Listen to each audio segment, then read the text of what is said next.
Sound.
pledge allegiance to the flag of the United States of America and to the nation, God, indivisible, with liberty and justice for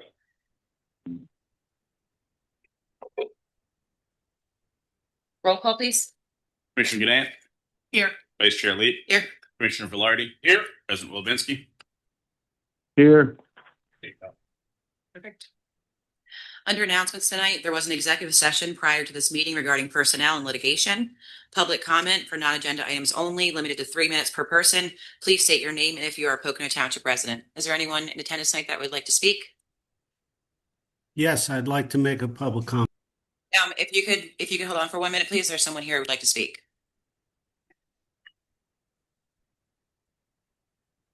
Hi, Ralph Gundrum. I am not a Pocono resident. I am a Green Bay Packers shareholder. And I just want to say it may seem like a fun idea to bet on sports, but it's not. Like your Eagles hat. Thank you. Okay. Anyone else in attendance that would like to make a comment? Seeing none. Anyone dialed in by phone? Josh Knapp. Go ahead, Josh. Thank you. Before tonight's meeting starts, I want to remind the board that while you may have the authority to act tonight, authority and responsibility are not the same thing. End-of-year decisions that permanently lock the township and its incoming leadership into unpopular, irreversible positions undermine public trust, especially when those decisions involving zoning, land use, or environmental impact are enacted. The voters have spoken, new leadership is coming, and the ethical course in a transition period is restraint. Waiting a few weeks does not stop progress. It ensures legitimacy and transparency and full representation. Rushing decisions now does not the opposite and does now. Rushing decisions now does the opposite and leaves the next board and the community dealing with the consequences they had no voice in. I urge you to take the high road, table any high-impact actions tonight, and allow the full duly elected board to decide in January. Thank you. Thank you. Is there anyone else dialed by phone that would like to make a comment? No? Okay, thank you. For presentations tonight, the first one is the MCTI zoning request. Thank you. Thank you for having me tonight. I know you guys have a busy agenda, so I'm going to try going as quickly as I possibly can. My name is Dennis Verg. I'm the director at MCTI.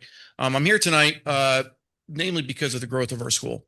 As you guys know, we just completed an addition that we worked with you guys on that increased our enrollment by about 125 students. But the success of our school just continues to flourish, not just in performance, but in enrollment. So whoever has the clicker, if you want to go to the next screen, I just want to quickly go over the enrollment in our school. So you guys, I hope you know, we serve the 4 districts in Monroe County, so Pocono Mountain, Pleasant Valley, Stroudsburg, and East Stroudsburg. And our enrollment over the last decade, if you look at that chart, has grown tremendously. And I'm sure all of you are aware that that's not the same for the entire county as far as school district enrollment. School district enrollment in the county has gone down. We have gone up. As it shows the demand for career and tech ed. So this year alone, we're over 1,200 students, grades 9 through 12 at our school, which is max capacity. Needless to say, we also serve an adult community. So we serve between 600 and 800 adults every year, all trying to get career and tech training so we can get them into their workforce. Now, the challenge that we have, and I'll show you what the proposal is or what the ask is on the next screen. Even with our new addition, we have a wait list of over 600 students, grades 9 through 12, who did not get placed at MCTI just because of lack of spots. So you can see in the last 4 years, it continues to grow. So this year alone, even with the addition, 628 students, we just don't have spots for them.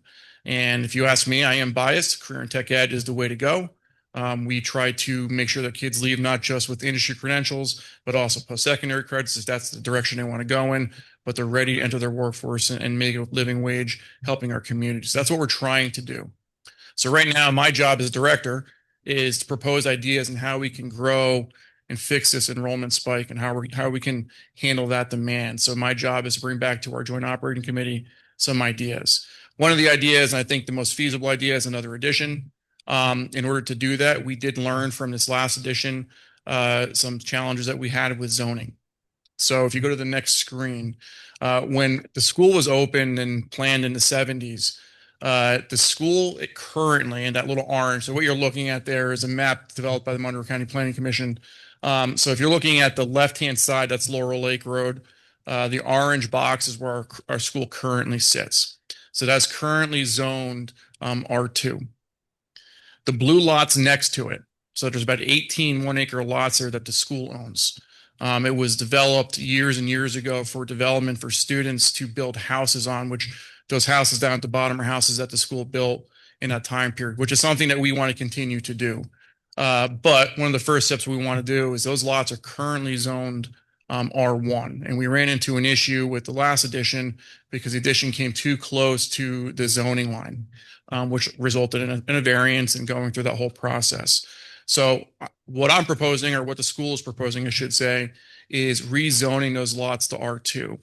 And there's really two reasons for it. One, there's no grand additions in the plans right now. I wish I could tell you there was. But in order to prepare, whether it's next year, 5 years down the road, 10 years down the road, if I'm long gone, at least making it easier to grow for the school and for our community. So if you go to the next screen, I can kind of show you what we'd be looking at doing for additions. In the back side, so first off, if you've never been to our school, I invite everybody here to come to the school, including the audience. We have a restaurant that's open to the community. It's $6 for lunch. And for the commissioners, if you want to tour the school, I'd be happy to show you the school. It's something that Pocono Township should have pride in, because it's a piece of education that everybody wants to be part of. But going back to the addition, so in the back of the building is our diesel shop. Right next to the right of the diesel shop is an area that we would look to possibly expand for heavy equipment operators, vet tech, another welding shop. I could give you the whole plan down the line, but the first step would be rezoning those lots so we don't run into any other zoning issues or variance needs. Secondly, in the future, what we would like to do, if you look at those lots right now, that's a paper road in there right now. That's been a holdup for us, is we would like to develop that road. Right now it's privately owned. We own it, we maintain it. The goal would be for us to pay for it through grants, hopefully, to get that up to code so we can start building houses in there again. So the houses for students, it takes us about 2 years to build a house is what it would typically take. So there's 18 lots in there, which means there's 18 houses that we could build, which for us is a considerable amount of time, and it's beneficial to the community. So the first step that we're looking to do is in the process is just rezoning, and it's on behalf of Monroe Current Technical Institute. That's what I'm asking on behalf of you guys. I'd be happy to answer any questions that you may have for me. Yes. I have one, raising my hand. Are you talking about all the lots then? Yeah. So all the ones with the blue dots on it. Yep. So once you build the house, do you want to change that back to R1? Or I don't think I mean, you guys know better than I do. I don't know if it's necessary. I think R2 just opens it up. Personally, we would do single family homes. That's what our development would be, which R2 does allow. So we would still focus on single family homes. Design wise, it does change. If that's what we would do, ranch homes is what we'd be looking at. So it would still be R2. and then the homes that don't have the blue dot Yep. that are kind of in the same area, are they occupied? Yes. So the ones if you're looking at the top of that screen, that's part of Votech Road, which is the road that we own. So when I first got hired 20 years ago, we completed the last house. So the school built those houses as part of that development. The challenge that happened, and it's foresight, it's always easy to look back, is they never developed that road after that. And so that's where the production stopped. And as you guys know, being township commissioners, developing a road is not cheap. So that's why it's been on hold for all these years. I don't know if that answered your question. But somebody bought those homes. Oh yeah, yep, they live there. If you can see that little blue cutout, we conjoined that lot when we did our previous addition. As part of the variance. Are you looking? Do this. Are you looking to make the school all day? Or will the students still be half and half? These would still be half, Would still our be half. proposals would be half day. The challenge we've run into with it's called comprehensive with their full day. Right. Is getting commitment just from the 4 districts because it does increase your operating budget quite a bit. So right now, my vision would be adding more career and tech programs to meet the 600 kids who have not been placed. Paul, do you see any challenges or advantages in rezoning it? Looking at it briefly on the map, again, as he kind of stated, MCTI is R2, so I don't think it would be a spot zoning issue because it is kind of conjoining. Obviously, Leo would have a say in that as well. I don't see any wetlands or any floodplains in that area, so they would be able to potentially develop it. Obviously, like he said, the single family dwellings are a permitted use in all districts. So if it's an R1 or if we change it to an R2, they would still be able to have the same kind of use, and the characteristic of the neighborhood wouldn't change drastically. Again, I don't see on a brief kind of review any issues, but obviously we'd probably want to look into it more. Are you thinking of some of those lots to expand your school? No. So those lots would be for houses entirely. So we have enough land back there, kind of in that corner of the blue where we can see the woods. That's where that addition would go. So our diesel building right now is pretty large. It'd be about the same size as that, a little bit bigger for what we're proposing to do. Hey, Leo or Paul, can I ask a question? It's Rich. Sure. R2 does not allow STRs. I believe that I'm right on that, but I just want to verify it. That is correct, Rich. Okay, thank you. What's SPR? Short-term rental. Yes. Yeah, that would not be in our plan. So you guys know, so how it works for our houses is once we build them, we have a fund to build them, then we put them up for sale. It gives the students. Yeah. something to build. The students will build it from the ground up. Yep. All for that. Any other questions? Do you have any input, Leo? No, I mean, the process is there's been a request for rezone. I probably would like to see a broader zoning map, see how this fits into the puzzle. Then Paul and I would look at that, report back to the board, and then the board makes a decision. Not tonight, obviously, but moving forward, makes a decision as to whether or not you would want to rezone that property. We'd have to do so by ordinance and proper advertising and planning commission, both county and township review. So it's a process, as we know. But yeah, it's the same type of thing. But, I mean, if there are any vehement objections at this point, I think this young man would probably like to hear those. Not really. No, I'm kidding. I'm kidding. Well, no, just to know what's out there. Yeah, we are in the process right now planning for whether it's satellite campuses, whatever the case be. But it's something. It's a good problem to have, but it's a problem. So if you expand, do you have room for expanding parking? We do. So if you look at the bottom part, our bottom parking lot is student use only. We don't allow student drivers unless it's for co-op. Co-op is where the kids come to us for a day and they go out into the workforce. So we're very strict on parking. So the only time we have any parking issues is if we have 1 or 2 events a year. We have an open house and we have orientation where it gets a little tight. But if we do have to expand, that bottom parking lot can be expanded. If you take a look at the screen, you can see currently right in the yellow is commercial. They're surrounded by R1 and R2 is Barshin Court, which is the trailer park, and all the right side of Bartonsville Avenue going up to Laura Lake and feeds into the Votech. That's all R2? Yes. All right, so it's an expansion it's not an island in and of itself. No. It would be connected to the MCTI property. Yeah. I mean, new year, there's an incoming board. But if we could put that on the agenda for discussion and conversation coming up, I think that's worth. And I'd be happy to attend if any new board members have any questions. All right. Thank you, guys. Yep. Next is Brookdale Spa waiver requests.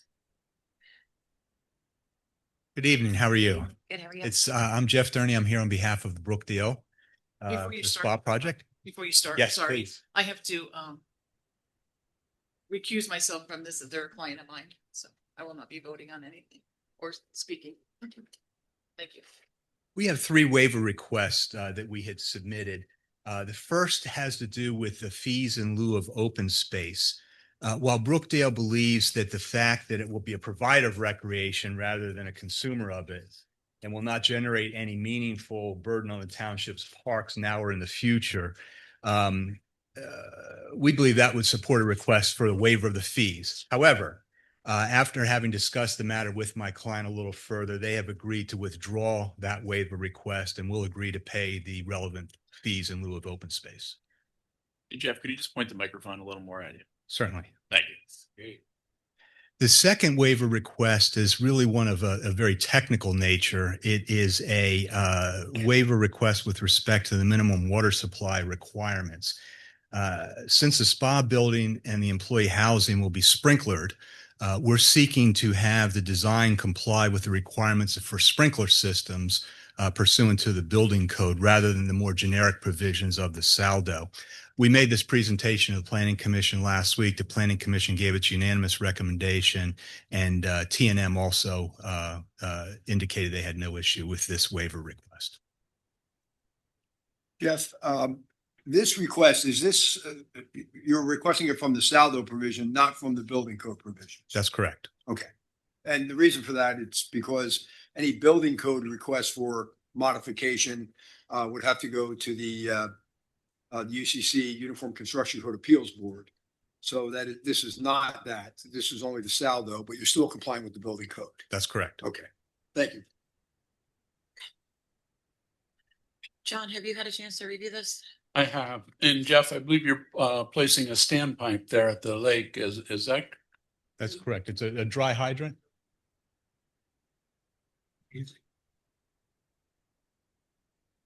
Good evening, Nate Euler with UTRS. We have a standpipe up inside the building at the maintenance building, so that it's protected from frost. So there's water storage up there and a booster pump that will provide the sprinkler fire flow as required by the building code ordinance. Yeah, that's what my understanding was, and I'm okay with the waiver request.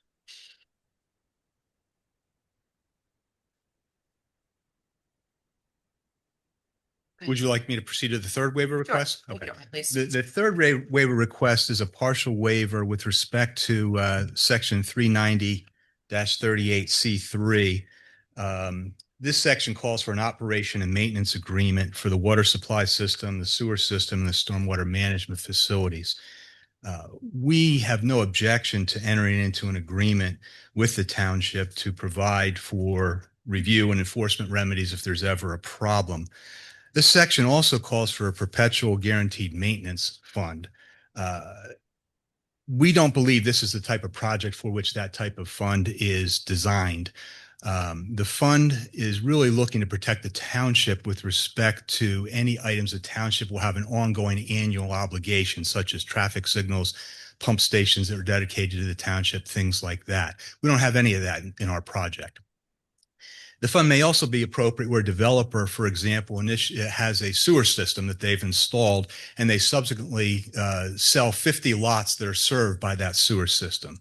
So you have a 50-lot subdivision that's served by certain common facilities. When the developer leaves and the system is turned over, the question the township may have is, well, geez, now there are 50 different users of this system. And if there is a problem, the township is placed in what could be an untenable position of having to pursue 50 different, remedies for 50 different people, financial contributions from 50 different people. So that's what this guaranteed fund, maintenance fund is designed to address. Here, the Brookdale project, it's one property, one owner, one user. There's no questions who's responsible for the maintenance, and we're the only ones who are impacted if something were to go wrong. So for instance, the water system, nobody but Brookdale is impacted if there's a problem with the water system. If our water system fails, we can't operate our business. We are sufficiently incentivized to make sure that our water system remains operational. If it doesn't, we're the only ones that are harmed. If there's ever a problem with the water, DEP and the township have remedies that they can shut us down. DEP will be monitoring, sampling, requiring any issues be addressed. Sewer system, same thing. No one but Brookdale is impacted. It's a system that only serves Brookdale. If a pump station fails, it only impacts us. Unlike a 50 lot development that I described, where a system fails, there are 50 different people impacted here, one property, one user, one owner. So if it's a problem, DEP, the township have enforcement mechanisms at the ready. Finally, stormwater. Again, no one but Brookdale is impacted. The stormwater is in this project is all discharged on Brookdale property. The township has its enforcement mechanisms as well as the DEP. So what we're seeking here tonight is just a partial modification. We will certainly be more than happy to enter into the standard agreements with the township regarding operation and maintenance that will include all the enforcement mechanisms and penalties in favor of the township if there are any violations. The only modification we're requesting is because it's one property, one owner, one user, that with no offsite impacts, that the perpetual guarantee fund be waived since it's not designed for a situation like ours. If any of our systems fail, we're the only ones impacted, not 49 other people. Thank you. John, has your office had a chance to go over this one as well?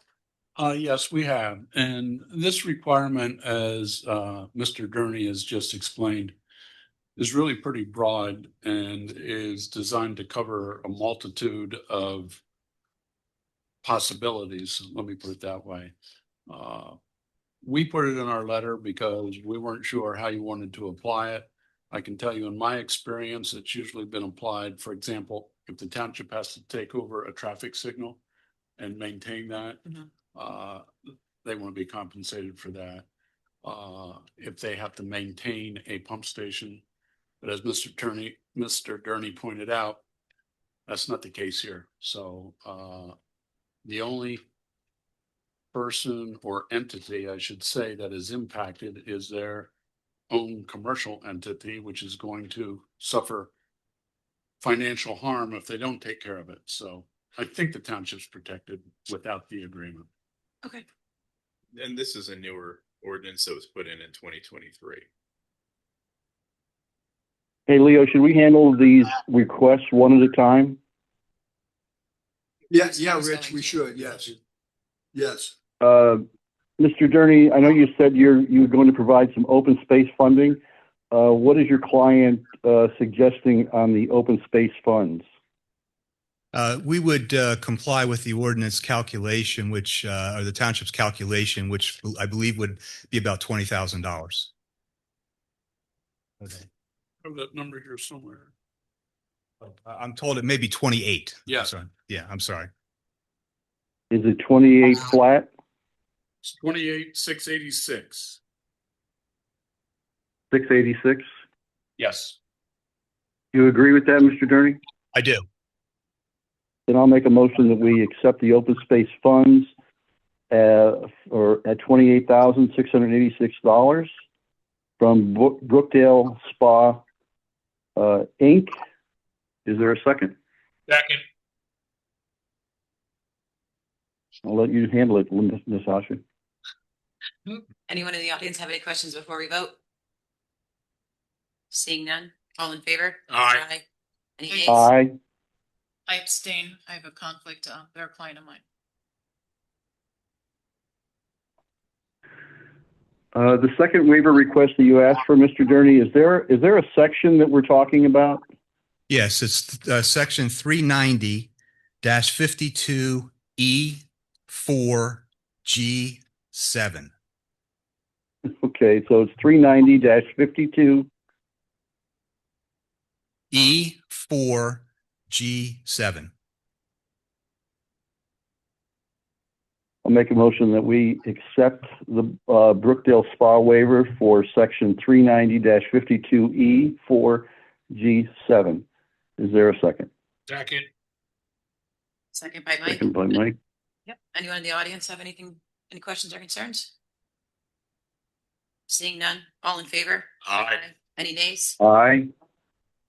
I abstain. I have a conflict. They're a client. And Rich, before you proceed, Leo, could you weigh in on the next request for modification? Because it's not a waiver, it's a modification, correct? Yeah, it's a modification in that he's seeking relief from having to post a 15% in perpetuity funds to repair private systems that are owned completely by the developer. If I recall, when we put this in, there was a lot of conversation about traffic lights. Developers were coming in, traffic lights were being required. And since the developer and private owners cannot own traffic signals, they were being turned over to the township. In doing so, obviously, there was an annual maintenance cost that had to be paid by somebody, and in default of the developer paying that, the township was on the hook. So the township wanted to protect itself. Same thing with pump stations. Part of our sewer system required this development. It required the installation of a pump station. And we had to take it over, which we would. Again, but for this development, we wouldn't be responsible for this. And that's where we broadened the scope of this. So generally, I think I do agree with John that, this is a situation where it's a private facility on private property, private owner. No one's going to look to the township for repair or replacement. If we get the 15%, then they're going to be looking to us if the developer doesn't pay. They go out of business, they go out of business. And if somebody wants to buy it, they're going to have to repair the system if it's broken to get it working. So, this is not a traffic light, a pump station, or anything of that sort, where the township has to put its name on it, has to take it over, and has a cost associated with that. So we're just waiving the 15% in perpetuity of Yeah, this section. Yeah, he'll sign all the other required agreements saying that they're responsible for the maintenance, et cetera. Great. Correct. So I'll make a motion to waive the 15% in perpetuity of section 390-38C3. Is there a second? Second. Second by Mike. Questions from the commissioners? Nope. No? Anyone in the audience? Seeing none? All in favor? Aye. Aye. Any nays? Abstain, they're replying to mine. Motion carried. Thank you. Thank you so much. I will add that this is probably something that should be looked at in the future for the Saldo review to clarify it, because I don't believe this was put in place for this type of situation. Personally. Perfect. Thank you.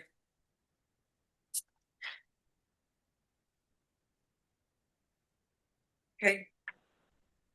The next presentation is Monroe County Transit Authority. Is there a presentation for this, Jared? This isn't a presentation. This is the same waiver that we had just discussed with Brookdale Spa. Initially, when they had come to get their approvals, this recent land development is the first time that we've ever had to discuss this for anything new. And after review, MCTA does not have any kind of intersection improvements, lift stations, pump stations, anything of that nature. So it would not apply to them. You're here tonight? Thank you for meeting with us. We're going to ask the same thing that was just asked by Brookdale. So we have one user, one owner, one property, and we would look for relief on the 15% escrow. John, you're in agreement? Yes. Okay. Leo, crafting the same motion? Same comments, yes. Okay. I'll make a motion to waive the 15% in perpetuity fee of 390-38C3 for LDP Monroe County Transit Authority. Is there a second? Second. Second by Mike. Questions by the commissioners? Anyone in the audience have any questions or concerns? Seeing none, all in favor? Aye. Reg? Any nays? Oh, aye. I'm sorry, I was on mute. Any nays? Motion carried. Thank you very much. Thank you so much. Next is Valari Restaurant Liquor License.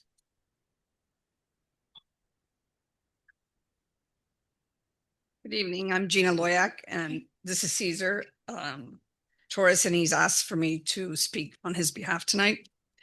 He's respectfully requesting the township support through the resolution that Valari may apply to the Pennsylvania Liquor Control Board for an economic development location-based non-transferable liquor license for the restaurant. It's located at 2756 PA, Route 611 in Tannersville. As you know, this type of license is tied solely to the premise and to the operation It's not transferable, can't sell it, can't move to another location. If the business ceases to operate, the license expires and specifically is designed for responsible economic development while maintaining appropriate oversight. This board has previously approved the same category of license in large-scale projects and restaurant developments, and including recently Camelback-related projects. Some of those establishments operate as a destination and private club-style restaurants and clearly have the financial means to purchase traditional liquor license. Our request tonight is not for special treatment. It's a request for consistent and equitable consideration. Small locally owned businesses like Valari do not have access to that level of capital. Without the economic development license options, many projects that would otherwise create local jobs, increase tax revenue, and strengthen the local business community, and effectively, they will be blocked from moving forward. Valare is a restaurant first establishment. Alcohol service will be secondary to the food. It will be an enhancement to his meals. He will manage and have full compliance with the PLCB and ramp requirements. Caesar's committed to operating responsibly, respecting the neighbors, the properties, and working cooperatively with the township for responsible operation and expectations related to hours, parking, and overall conduct. This request allows the township to support local investment while leaving the full review and inspection and enforcement authority with the Pennsylvania Liquor Control Board. On behalf of Caesar Valare, he respectfully thanks you for helping him adopt this resolution. If you have any questions, he's here to answer them. Good evening. How are you? Hi, how are you? I just want to say your reputation precedes you. Everybody loves your restaurant and Thank you. they're fighting to get in. I hear there's a waiting list. It's been a pleasure. Can I just say, it's been a pleasure to come to this area. It's been amazing for the support of the local people, and I really appreciate that. I came with the idea of the Manhattan style fine dining restaurant, old school traditional Italian food, making people feel like coming home and relax and don't be rushed and enjoy delicious food. But the main complaint of most of the customers, like, how come we can get a nice glass of red wine or a nice martini? So that's one of the things that's holding me back. So I would like you please to give me your support of having a liquor license, which should be respectable. I'm not there to have a parties at night. It's just, to have a nice meal or a nice glass of wine. Thank you. Leo, how do we proceed? Yeah, what needs to happen, we've done this recently in the past, we need to prepare a resolution. We'll get that on an upcoming agenda as quickly as we can. We've received an extension. We have 45 days to act on this application in order to avoid any issues and with the new board and everything else. We asked for a 30-day extension. Ms. Loyak, on behalf of Mr. Torres, has provided that to us. So we'll get a resolution on board, probably look at the second meeting in January to get your resolution. If you can make a note of that we want to put this on for that. I will say that the easiest part of this process is perhaps the township resolution, because once that happens, the LCB will put up a lot of hoops and requirements necessary in order to accomplish the obtaining of this license. Oh yeah, they put you through the whole ringer. They do the inspections and everything else. But anyway, so if the board authorizes me to prepare that resolution, we'll notify Ms. Loyak and Mr. Torres of the date of that. We would ask that you come to that meeting, that you once again refresh. We'll have a couple of new board members here, so you're going to have to put on your little talk as to what you're doing and why you're doing it and why you'd like it and why you'd like our support via resolution. The board will then take action on that. Thank you so much. We appreciate it. Thank you. Thank you. Thank you. So we need a motion. You need a motion to authorize me to prepare the resolution. That's correct. I'll make that motion to authorize Leo to prepare the resolution for the liquor license. I'll second it. There you go. Questions by the commissioners? Nope. Anyone in the audience have any questions or concerns? All I can say is it's about time. It's a great place. Thank you. All in favor? Aye. Aye. Any nays? Motion carried. Tonight for hearings, I would like to make a motion to open the hearing of the 2026 Pocono Township Budget Ordinance. Is there a second? Second. Second. All in favor? Aye. Any nays? Aye. Motion carried. Any public comment on the current proposed budget for the fiscal year 2026? Anybody online would like to offer any comments about the proposed budget for 2026? Do the commissioners have any comments concerning the budget? I do. I have a question on a line item that I don't see there. The expense for the pension fund. I don't think there was anything in there, and I'm wondering why. Which line item was this? Pension is 490 something. Find it. Yes.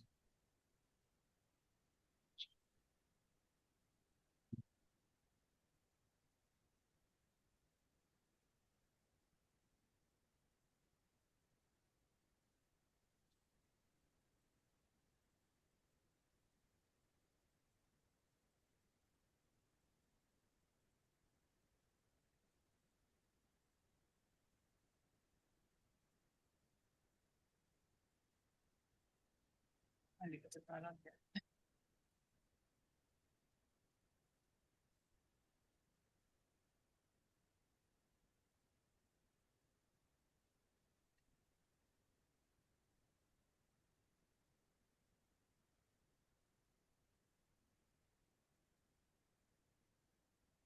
I think it's 483.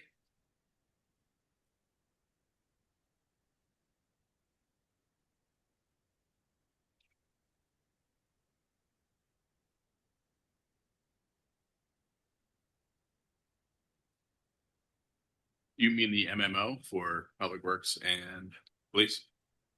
I mean, the township's expense, what they provide towards the pension. It's generally, $250,000. Yes, so we had adopted that a couple months ago. So the MMO for the police pension plan was 268,127. And the MMO for the non-uniform would be 131,026.46. Where is that in the budget?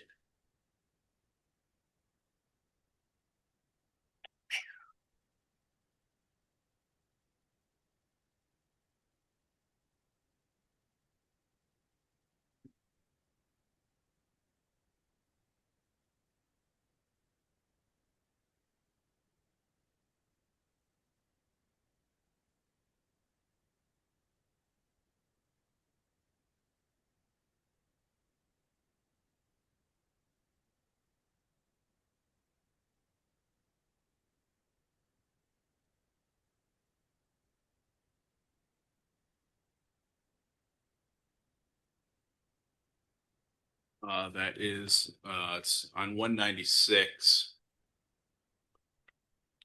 Line item, I mean, I know you don't have it open, but it is marked in there. Where is it? It's under 410,197.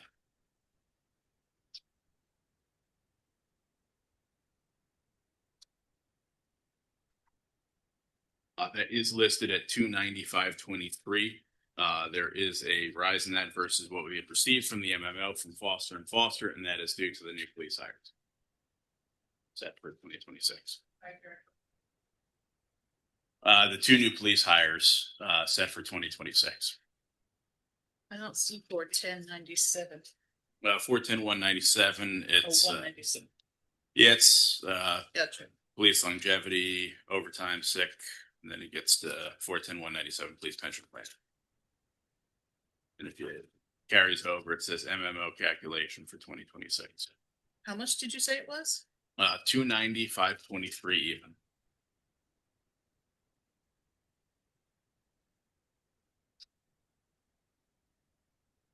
That's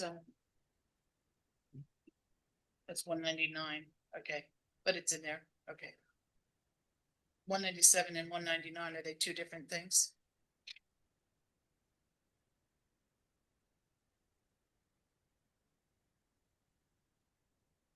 what I have for hours was 295.23. Okay, there's a line item. 1.97. 196 even was the trend for 2023.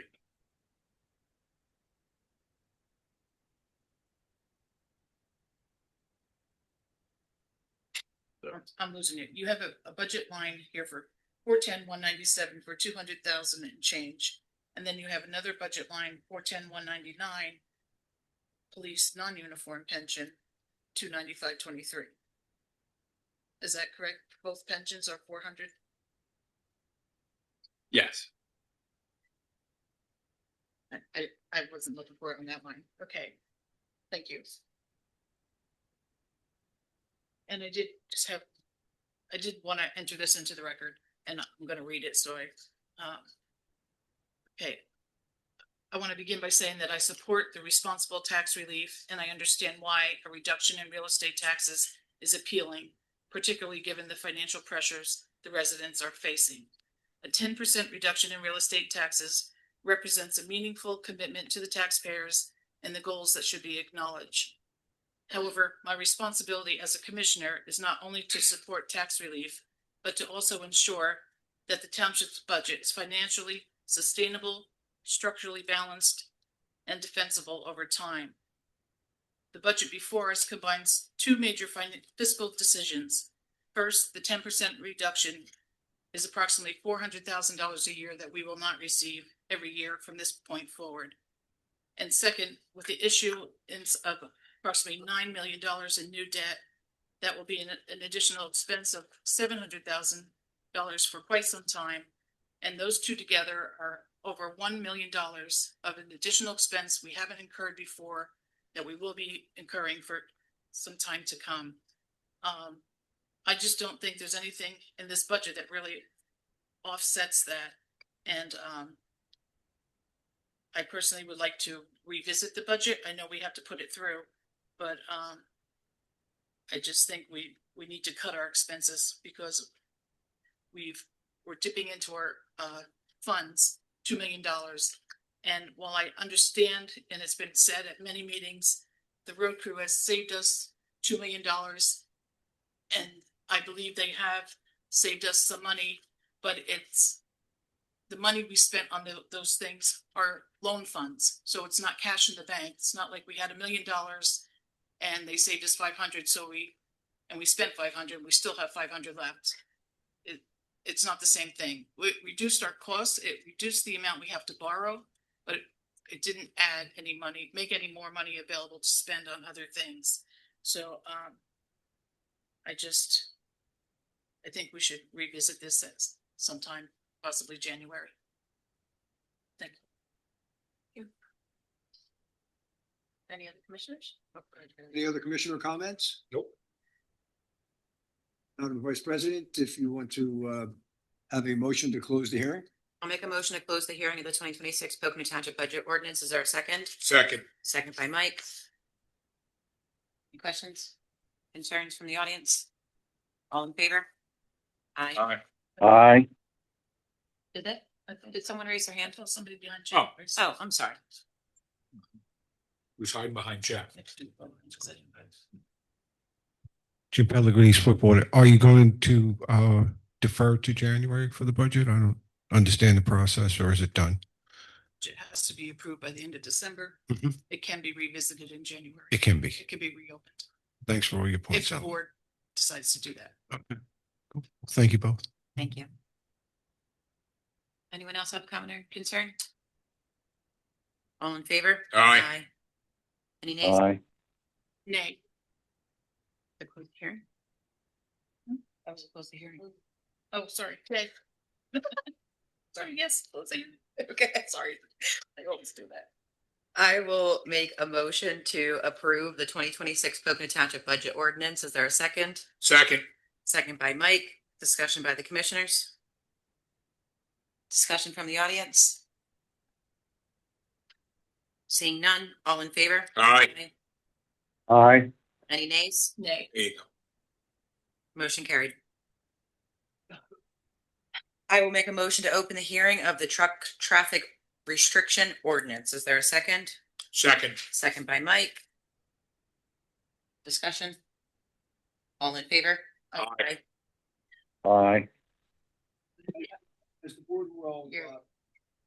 sorry, thank you. As the board will recall, the board authorized the engineer to do a traffic study on Back Mountain Road to restrict certain size trucks. The investigation by the engineer revealed that there were warrants, meaning that there were issues that would permit the township to enact such an ordinance restricting truck traffic. And that ordinance now is is in front of you for public hearing, and then a vote on up or down on that ordinance. Now's public comment. Anyone in attendance like to make a comment? Come on up.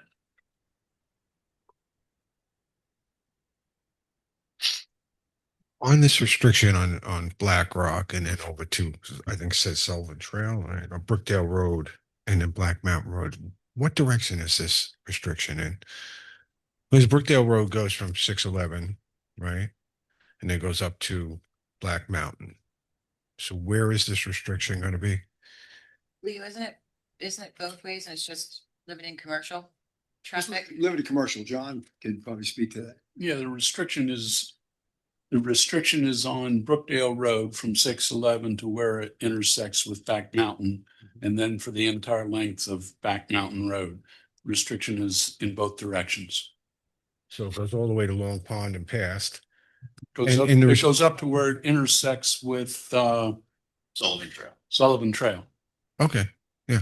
And then you're restricting large trucks, is that? Yes. Okay, what about during the construction phase? Obviously, that would. Local deliveries are always permitted. It's just over the road restrictions. It's being used as a cut through in some cases. Which is great. So the tractor trailer traffic is basically what you're addressing here. That's correct. Thank you. Thank you for doing. Anyone else in the audience have a question or concern? Anything from the commissioners? Nope. Rich, you have anything or no? No, I'm good. I'll make a motion to close the hearing of the truck traffic restriction ordinance. Is there a second? Second. Second by Mike. All in favor? Aye. Aye. Aye. Motion carried. I'll make a motion to approve the truck traffic restriction ordinance, adding truck traffic restrictions for portions of Brookdale Road and the entirety of Back Mountain Road. Is there a second? Second. Second by Mike. Discussion by the commissioners. What does portions of Brookdale Road mean? Isn't it the entirety of Brookdale Road, since you turned it off 611? I think you're correct, Ellen. I don't know that I wrote that sentence. But it's Brookdale Road from 611 to its intersection with Back Mountain Road. Yeah. If Brookdale Road goes in the other direction, then it would be the entirety of Brookdale Road as well. And if we just change that motion. And that, Leo? Yeah, that's fine. Okay, I'll amend my motion to the entirety of Brookdale Road and the entirety of Back Mountain Road. Mike, do you accept the amendment? Accept that. Perfect. Any discussion by the commissioners? Anyone in attendance have any questions or concerns? Jim? Sorry, you put your finger up, so I didn't know if that was a hand or not. He's bidding.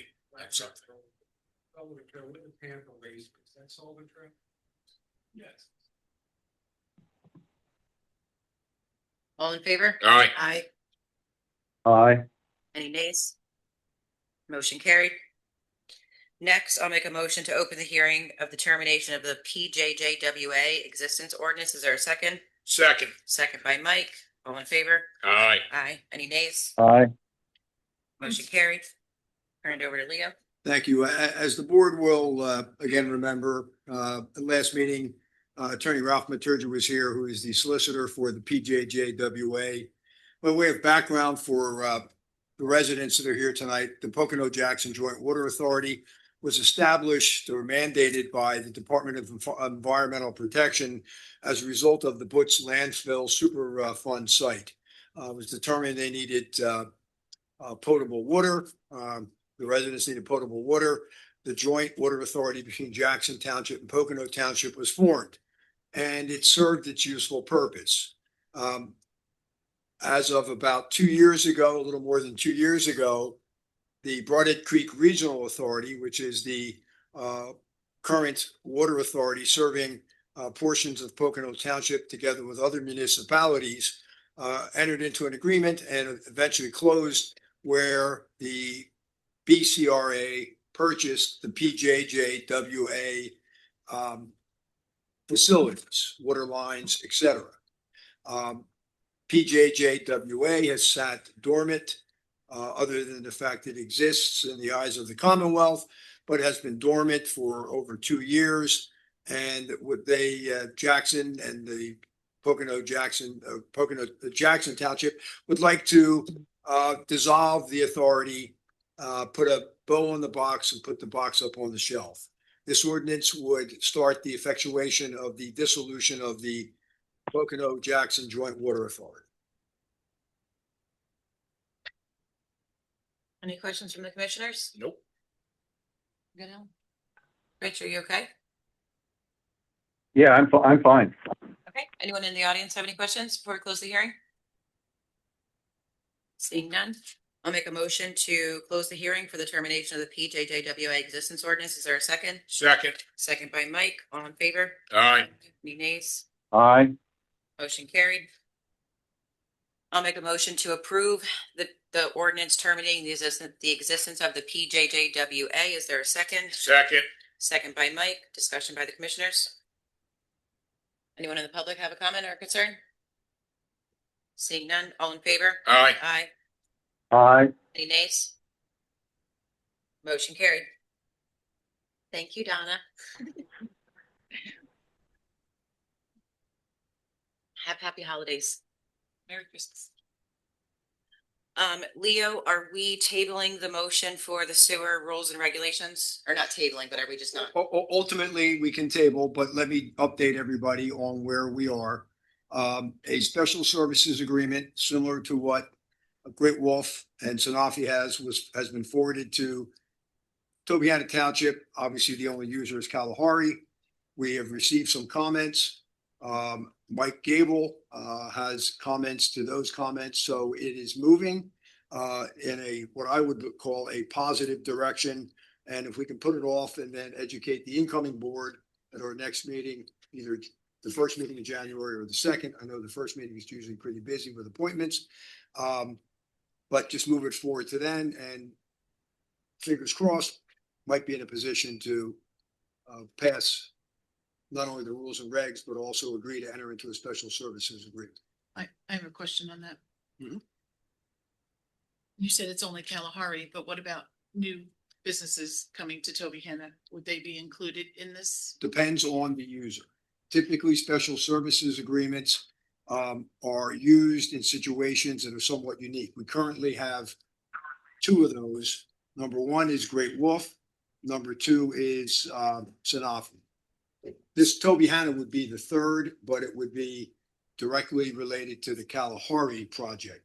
If somebody wanted to put in a Volare restaurant, by way of example, they would be subject to our general rules and regulations, but not a special services agreement.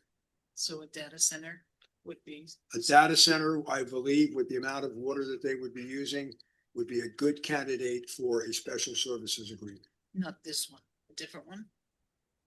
When you say this one, I'm not aware of any, there's certainly no data centers I'm aware of in Pocono. Tobyhanna just did an overlay, so. It will be. Well, that's one, then we'd have to, if they, That's why I want that taken into consideration when we rewrite that. very good. Okay, yeah, I was not aware of that. Vote goes tonight, isn't it? 'Cause they were voting on. I think they're already voted. Oh, they were doing. Yeah, I saw it on the docket. Oh, they rezoned? They were voting on it tonight. Okay, okay. Absolutely. That Make was it up. my understanding that it was a done deal, but. Got it. Leo, do we have to make a motion to table, or can we just skip over that one? Motion to table for record purposes. Okay, I'll make a motion to table the resolution 2025-37 regarding the sewer rules and regulations. Is there a second? Second. Second by Mike. Discussion by the commissioners. Anyone in the audience? All in favor? Aye. Any nays? Motion carried. I'll make a motion to approve resolution 2025-43, authorizing the submission of an Act 101, Section 904 Recycling Performance Grant application to the PA Department of Environmental Protection, Bureau of Waste Management. Is there a second? Second. Second by Mike. Discussion by the commissioners. Yes, I think this resolution says that we have seen the application. I haven't seen the application. The application is not yet completed yet. So the resolution says we've seen it and we're approving it. How does that work, Leo? Well, I mean, if you haven't seen it because it's not finished, then is there a reason why it's being timed out that way, Jared? Or can it wait until we get the application ready for them to see? It's due at the end of this year. We're still waiting on an estimate to come back. We are going for the full grant amount, which is $200,000. That was the reason that we had changed our Act 101 ordinance. And that is for a hook truck with leaf sucker attachment. All right, it's kind of hard to represent in a resolution to the Commonwealth to review the application when you haven't seen it. The resolutions are drawn up by GSL, Grant Success Labs. So I guess we could just make an amendment to that resolution and remove that line item. Would you be okay with that, Leo? Yeah, if you remove that language, yeah, I don't want the board misrepresenting anything, especially in a grant application. Can that be removed, well, Ellen? Can that be removed? I don't know. Does the grant want us to approve it? I mean, I don't know. I didn't see the paperwork. But if that works, yeah, but that has to be, it's item number 3. It says the board affirms that all information submitted as part of this grant is accurate to the best of our knowledge. And that, well, we're going to retain the documentation. Well, we're voting on it. We're voting on submitting the paper. Yeah. Jared, is this through, well, it's. Yeah, so these are boilerplate resolutions that they type up for us. And this is going through our grant writers? Yes. I mean, I would be comfortable amending that provision so that we can at least try to get this grant is to have it read as follows. The board affirms that all information submitted as part of the section 904 grant application shall be accurate to the best of the township's knowledge. That doesn't change it really. Well, one says it is accurate and one says that it shall be accurate. Yes. Any information we submit shall be accurate. It does change. It doesn't say it is accurate. Is means you have it. You're right. Then I have no knowledge, whether I shall have it or I don't know what I'm having knowledge of. If you could send us the application before you file it, that'd be fine. But can you change the language of shall be accurate, shall be accurate? You're the lawyer, can we? Well, I think you can, because I agree that you shouldn't be approving something you haven't seen and saying it is currently accurate. We don't know. But the fact that we will be in the future shall be accurate, I think covers us. Do we ever see the applications for the To the grant? best of our knowledge, information, and belief. This one's a little different. We've never applied for this since 2014. Grant needs to be done by the end of the year. Yeah. That's why it's. Yeah, that's why we're pushing to I get mean, that. worst can happen is they say no. I just had one more question on the wording. The second whereas, it says, and maintains municipal waste and recycling programs. Do we have a municipal waste program? We don't. That's just how Act 101 is listed, municipal waste and recycling programs. So the Act 101 is what we follow, and that's what DEP had approved and Monterey County Waste Authority with Mike Stepp. Are we supposed to have one and we don't have one? Because I'm not going to say we have one and we don't. Well, how about your spring and fall cleanups? Yes. That's municipal waste. People come and drop off their refrigerators, they drop off. Yeah, whatever, we but that's do municipal waste. electronics recycling, but we don't have a sanitation program either. Yeah, It doesn't say that. But the Act 101 is what directly goes within that application. But we do municipal waste twice a year. Paid for, right? Yes, I'm just saying Pocono Township doesn't have Department of Sanitation. Oh, no, no, no, no, we don't have our own trash department. But you do provide for collection of municipal waste. Okay, so that, That, in my mind's eye, our would spring satisfy fall- that requirement, yeah. right, our spring and fall cleanup are our program. That's what your you're saying. program, sure. Okay. I just want to clarify that. Okay. Anything else? No, it's just odd that it's 2024. They wait a whole another year before you apply. It's like a year behind. Well, yeah, I mean, a lot of them are. I mean, we're still waiting on, and we'll talk about that on my report a little bit. Especially with the budget impasse, there's a lot of grants that they haven't announced yet. I mean, LSA that we submitted for, close to a year and a half ago at this point still hasn't been announced, so. Thank you. Leah, would you craft some language to amend the motion? Because Ellen wants the verbiage changed. Yeah, I mean, Just so accurate for the it would record. be a motion, to pass the resolution authorizing the submission of an Act 101, Section 904 Recycling Performance Grant application to the Pennsylvania Department of Environmental Protection, Bureau of Waste Management, amending the language contained in Resolution 20, the draft of Resolution 2025-43 in paragraph numbered 3, so that it would now read, the board affirms that all information submitted as part of the 904 grant application shall be accurate to the best of the township's knowledge and file. I'll accept that amendment. Mike, would you accept that amendment? I will. Perfect, thank you. Any other discussion by the commissioners? Anyone in the audience, questions or concerns? Seeing none, all in favor? Aye. Any nays? Motion carried. I'll make a motion to approve resolution 2025-44, granting conditional final plan approval for Running Lane LDP 1360. Is there a second? Second. Second by Mike. Discussion by the commissioners. Yeah, I have some questions. Sure. Maybe for John.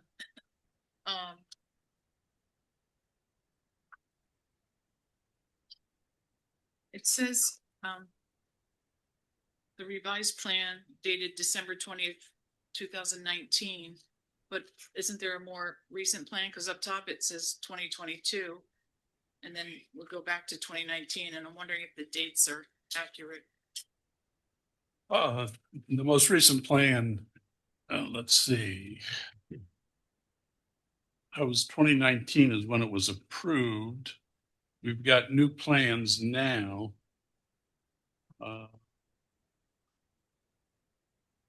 And the developer is here, if anybody has any questions. Yeah, the new plans are dated July 8th, 2025. Yeah. So is that date right on this resolution? Oh, you're looking at the resolution? Yeah, I'm I sorry. have your letter too. I have more questions, but on the resolution, right before number 1. Let's go back to the original submission date. Yeah, that was the resolution. This was already approved once.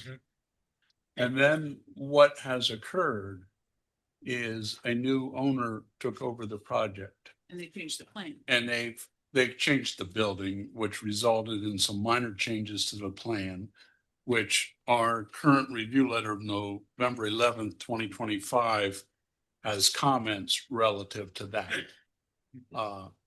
So using that old date is proper. That's what I'm saying. Well, I think that's just given a history. That's the old resolution, so that everything stays together. So the new resolution will always reflect the old resolution verbiage. It's been modified a couple times. So there was 2 other resolutions, there's one in 2023 and then one also in 2019. I'll leave that to you, Leo. And I do have some questions on your letter here, John. Okay. Because I don't know if there was another letter, but you had a lot of new comments. I don't know if they were ever answered. These comments have not been answered to date, but it's no different than any other plan. If you approve this, it's subject to addressing all these comments satisfactory. This is the only comment letter that we have put out. They have responded to it, but we have not put out a second letter yet. I just think there's so many things in here that have not been addressed, and I'll just name some and the site improvement cost estimate for security dated July 8th, 2025. Has anything changed since July 8th? If they changed the plan, so did the cost estimate change? It has to change to reflect the changes in the plan, and that improvement will have to be modified. I mean, typically the board does give conditional approval. And then after they get conditional approval, that's when some of these things are taken care of prior to recording the plan. But even your letter says, depending on their answers, there may be more comments. That's true. So That's true. That's why it's conditional. That's why it's conditional. If you don't feel comfortable, you don't feel comfortable. I'll I just go would, through some of my questions. yeah, I will represent that. I think, first of all, the changes that they made in the overall scheme of things were relatively minor compared to the original approval. I think a lot of our comments are relatively minor. I think the biggest comment is they changed some sizes of their stormwater pipes. I want to make sure that they work. If they don't work, they got to change them back to what they were. That type of comment. But I'll be happy to hear your specific questions. Yeah. It says they have an on-lot water and sewer service. They're not 300 feet from 611 and required to hook up. Which comment is that? I guess it's just background information, the first paragraph of the second page of your letter.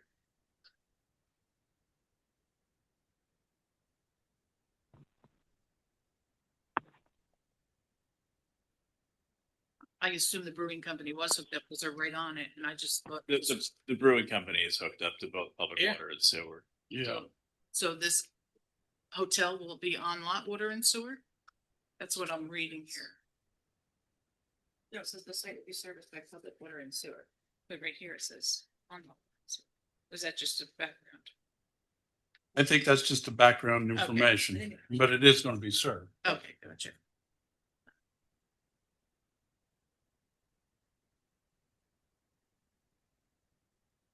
The parking spaces, is that specifically for the hotel or does that include the brewery? Are they combining them or are they separate parking? An additional park, 184 parking spaces, or are they using what's already there? No, those are additional parking spaces. And then number 4, the storm pipe. Has that been done? Number 4, On page 2, number 4. Water and sewer pipe diameters have decreased. Additional calculations will be required to. yeah, that has not been done. That's, to me, as I just mentioned, that was probably the biggest change. And they were approved by this board at a larger diameter. Now that they've revised the plans, they're suggesting that they're putting in smaller pipes, but they haven't provided the calculations to justify the smaller pipes. So I'm saying, maybe if they'll work, but you've got to give me the calculations. If they don't give me the calculations, they've got to go with what was originally designed and proposed. So if they don't do that before we do this, it's gonna be all built and then you're gonna find out it's not. No, it doesn't get built. The plans don't get recorded until every one of these comments are satisfied. You're just saying, if you approve the resolution conditioned upon meeting my letter plus any other conditions that you want to place on it, all you're saying is, okay, you satisfy those conditions, everything's good. If you don't satisfy those conditions, you can never record your plan. That's pretty much how we do every project. On page 3, 1C, it says a major amendment to the existing MPDES. And I'm just wondering, what's that major amendment? I'm not seeing the same comment. Are you on letter November 11th. November 11th, subdivision and land development ordinance, Yeah, page, biggest page, yeah, page 3 of 7, right. 1C. 1C. Okay. A major amendment, what that means is they did have an approved MPDS permit. As a result of them changing the footprint of this hotel, the footprint impacted some of the rain gardens that were approved on the original plan with the original MPDS permit. So if you make changes like that, it requires what the Conservation District calls a major modification. So they have made a major modification. And Sarah, did you get approval yet from the Conservation District? You did get approval for your major modification. Okay.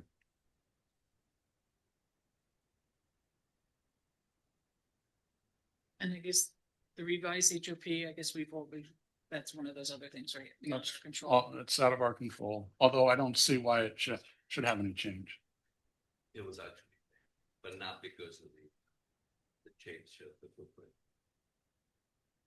We have a new HOP. Do you have the as-built? No, because they didn't build anything yet. That's a good point. We're just saying, putting them on Yeah. notice, they've got to Okay, provide gotcha. as-built.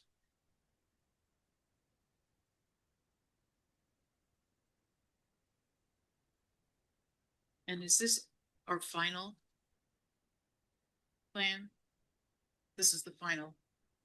It's a final plan, but it's not the plan that's going to be recorded because it needs some notes added. It needs some modifications as is outlined in my letter. But it is a final land development plan.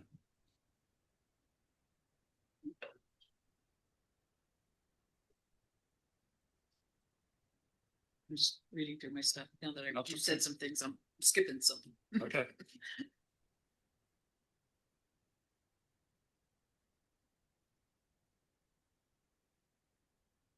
The in lieu of fee, that's a current calculation, right? Yes.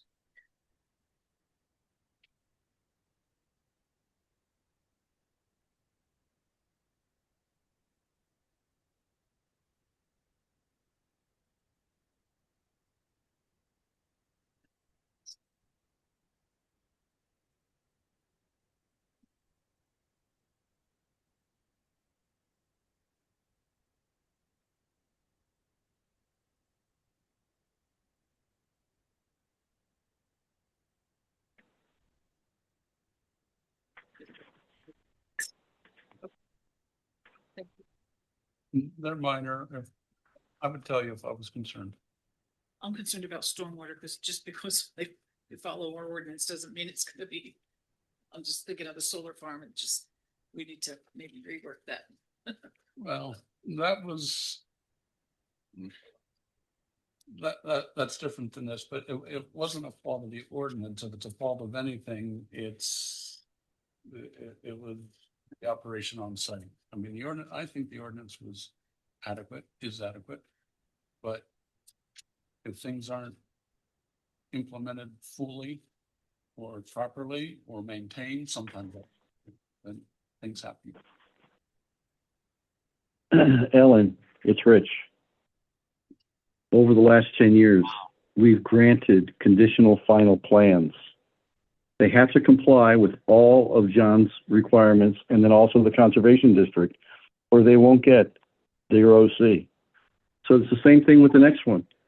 I'm not sure what you're trying to prove here, but really, you're just wasting our time. Well, sorry, but my questions deserve to be answered. Well, but your question you should understand. You've been a commissioner for how many years? And you're just I don't know what you remember or don't remember, but you make us look like a bunch of baboons. And you're not listening to John. John tells you that they have to comply. Stormwater also falls under the Conservation District. They have to comply. We have nothing to do with that. I'll continue to ask my questions, Rich, but thank you. Any other discussions by the commissioners? No, I understand it. Anyone in the audience have any questions or concerns? Seeing none, all in favor? Aye. Aye. Any nay? Aye. Motion carried.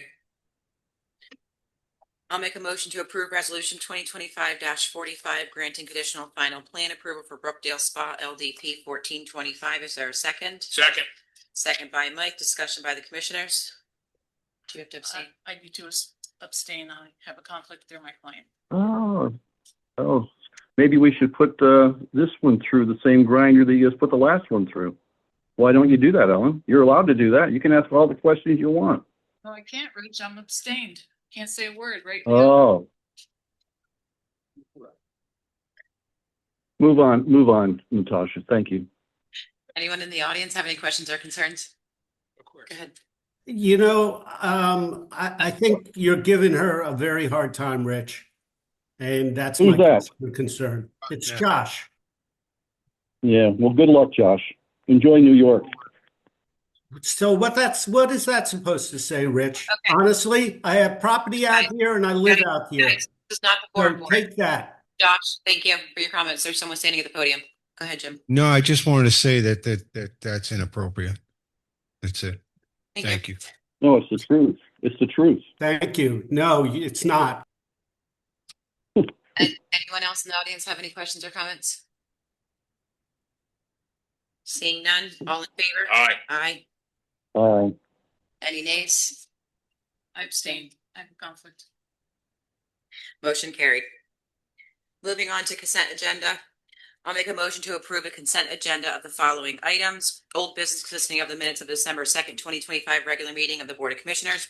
Financial transactions through December 15th, 2025 is presented, including ratification of expenditures in the amount of $1,308,839.14 for the following accounts: General Fund, Sewer Operations, Gross Payroll, Capital Reserve, Construction Fund, transfers in the amount of $295,640.22. Is there a second? Second. Second by Mike. Discussion from the commissioners. I just had question, probably for Jared. On the transfer, Jared, the general fund. I'm not sure what we're doing when we say we're moving it from income and putting it in expense. I've never seen that before. Can you explain that? I would have thought it was just coming from the unappropriated fund balance.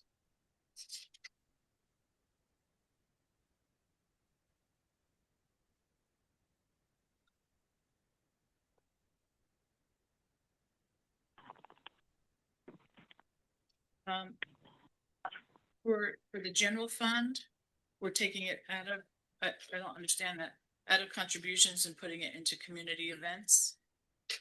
That, or what are we doing there? And then same thing with the sewer, we're taking it out of an income account, putting it in an expense account. I think what was meant to be done is it was supposed to come from our fund balance, right? Because we're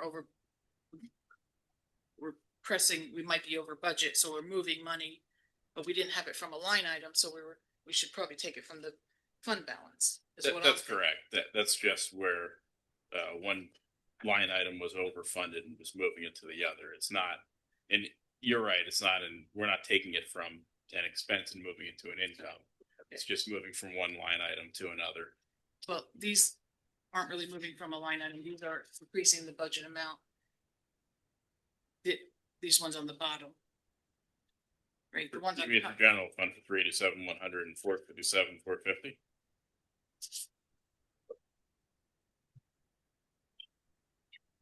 I'm looking at the here, there's two on the bottom. Yeah. Well, and then my other question is on the capital. We're moving 150 over to the police. I get that, but I'm not sure what that represents. What, Like, 150? Yeah, because I thought everything we've approved was in the budget, or was it just in the budget, just not on the right line? That was just moving over from architectural expenses now that we'll discuss that in my Okay. report a little bit, but we finally got the architectural plans today. So that's what that represents. Thank you. I have something, if we could update the minutes from last week regarding the chicken ordinance that was discussed, I was a no. And I was avidly against it. The 5 acres for the roosters. So it says that, discussion was had by the board, all in favor. Yes, I was a no. I was online. It was under Leo's report. The fowl and recreation use and pushing it to the PC for a 5 acre minimum for roosters. Okay, we will get that big change. Please do. Thank you so much. Anything else from the commissioners? Nope. No. Anyone from the public have a question or concern? Seeing none, all in favor? Aye. Aye. Aye. Any nays? Motion carried. Nothing under personnel. Mr. President, you're up. Thanks, Natasha. Leo, do I have to read every name on this list, or can I just call it all-inclusive names on the list provided by the fire company? Rich, so long as the list, the eligibility list, is attached to the minutes, I don't have a problem with you referring to the list contained under your report for the meeting December 15, 2025. Yeah, and Jared, you will attach this agenda plus the minutes will reflect that, correct? Yeah, and we do have the list from the fire company, notarized from the fire company. We also have the fire chief here as well. Okay. I'll make a motion to accept the eligibility list of the following Pocono Township Volunteer Fire Company members to include all active firefighters, life members, and active members included on this agenda. Is there a second? Second. Second by Mike. Discussion? Anybody in the audience wish to say anything? No one, Rich. All in favor? Aye. Any nays?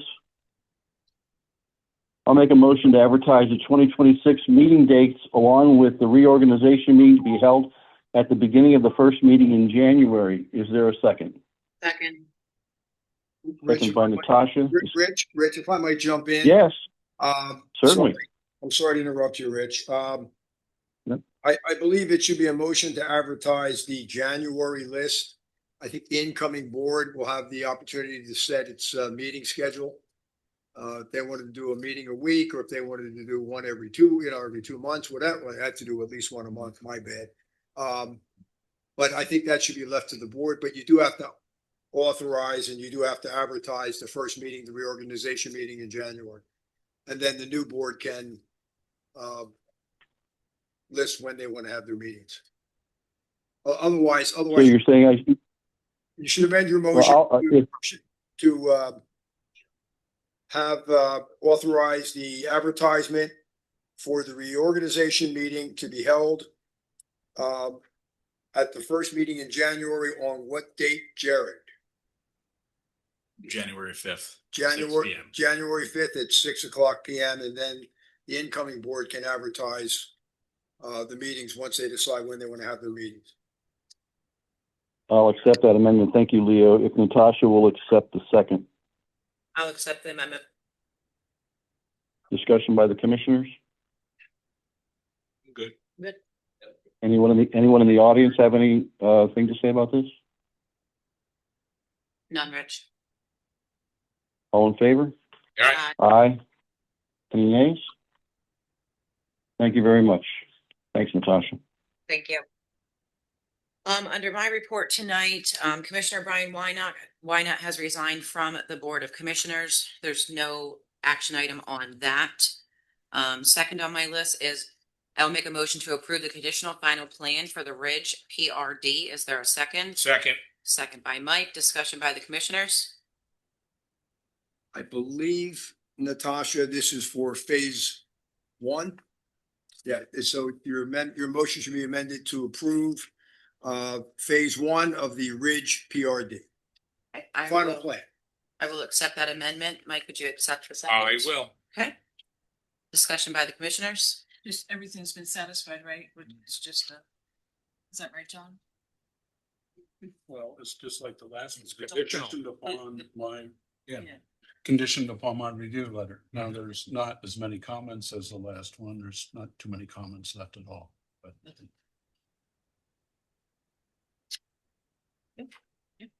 Anyone in the audience have any questions or concerns? Seeing none, all in favor? Aye. Aye. Aye. Any nays? Motion carried. Before I make the next motion, can we discuss it, or do I have to make a motion to open the discussion, Leo? You would need to make a motion to open discussion. Okay. So I will make a motion to amend the land develop agreement to change the length of time to complete improvements for the Core 5 Warner Road warehouse. Is there a second? Second. Second by Mike. Okay. Discussion, and can we? Jeff Durney here for Core 5. We are in the process of finalizing the development agreement with the township. And one of the provisions in the development agreement states that the township shall have no duty to grant an extension for Core 5 to complete its improvements beyond 5 years from the date of the conditional approval of the preliminary plan. Because of some unique circumstances of this project and delays caused by things outside of Core 5's control, we're requesting that the provision be modified slightly to provide Core 5 with a reasonable timeframe within which to complete its improvements. So just quickly by way of background, the preliminary plan was approved in February of 2022. In October of 2023, the NPDES permit was deemed to be complete. In November of 2023, the draft permit was published in the PA Bulletin and the 30-day public comment period began. Due to the number of comments that DEP received during the public comment period, DEP decided in December of 2023 to hold a public hearing to receive public comments. The public hearing wasn't held until March of 2024. In June of 2024, DEP provided a summary of the comments received to Core 5 to assist in providing responses. Between June of 2024 and December of 2024, DEP and Core 5 worked to respond to the public comments, and so the DEP could make its decision on the permit. In January of 2025, the permit was issued. In March of 2025, the permit was appealed by Penn Future. In the ensuing months, there were ongoing settlement negotiations between Core 5, DEP, the Conservation District, and Penn Future. In September of 2025, Penn Future withdrew its appeal based upon agreed revisions to be made to the plans. A minor amendment to the permit incorporating those changes was submitted. The minor amendment was approved in October of 2025 by the Conservation District, and the final plan was approved by this board in November of 2025. Improvements began in earnest. Core 5 essentially lost the timeframe of November 2023 to November 2025 due to the NPDES public comment, the hearings, and the Penn Future appeal. While we had initially, when I contacted this solicitor, I talked to Lisa in Leo's office, I had requested on behalf of Core 5 that the 5-year period for improvements to be completed run from the signature on the development agreement, which would be upcoming. But what we're really looking for upon reflection is simply an extension of the 2 years to make up for the 2 years we lost because of the 3 months it took DEP to schedule a hearing after it determined there were sufficient comments to merit a hearing, the nearly 7 months it took DEP with Core 5's assistance to respond to the public comments, and the subsequent 7 months it took in connection with the Penn Future appeal and the ultimate settlement of that. So we're simply requesting here tonight that paragraph 14A of the developer's agreement be revised from 5 years from the date of conditional approval, which would be February 28, 2027, to February 28, 2029.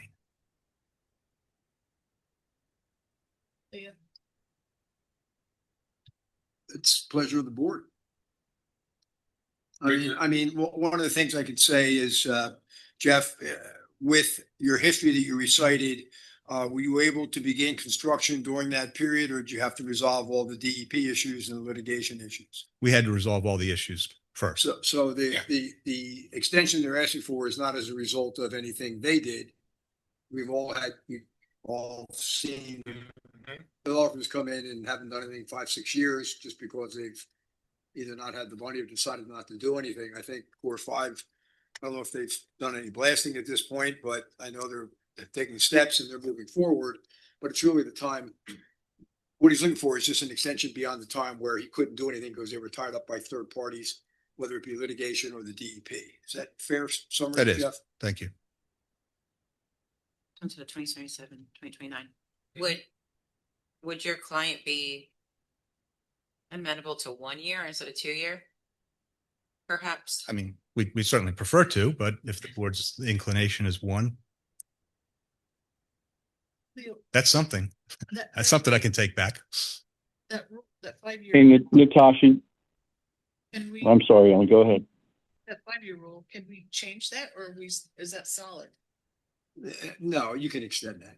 So upon a request that's supported by good faith reasons. So if we gave them 1 year, we could have extended them another, it's not like their 5 years would have ended and we couldn't do anything. I guarantee you 3/4 of that warehouse is up and they're up against the 5 years. Mr. Durney, unless he retires by then, will be in front of us requesting another year.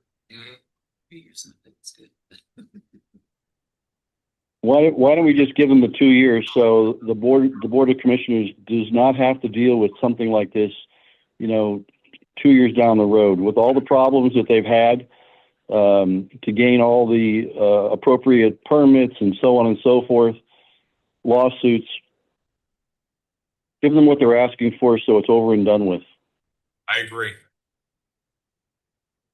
I don't remember what was the date, Jeff, you were asking for? February 28, 2029.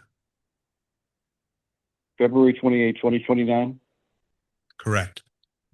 I'll make that motion to approve Core 5 Warner Road to amend the land development agreement to change the length of time to complete the improvements to February 28, 2029. Is there a second? Rich, the motion was already made from Natasha. Oh, I'm sorry. I didn't hear it. Yeah. Oh, I'm sorry. She had made the motion and Mike had seconded it. It did not have a I time apologize. extension on it though, so that would be something that Vice Chair Leak would have to make an amendment to, and also Mr. Velarde. I apologize. I didn't realize it was a motion.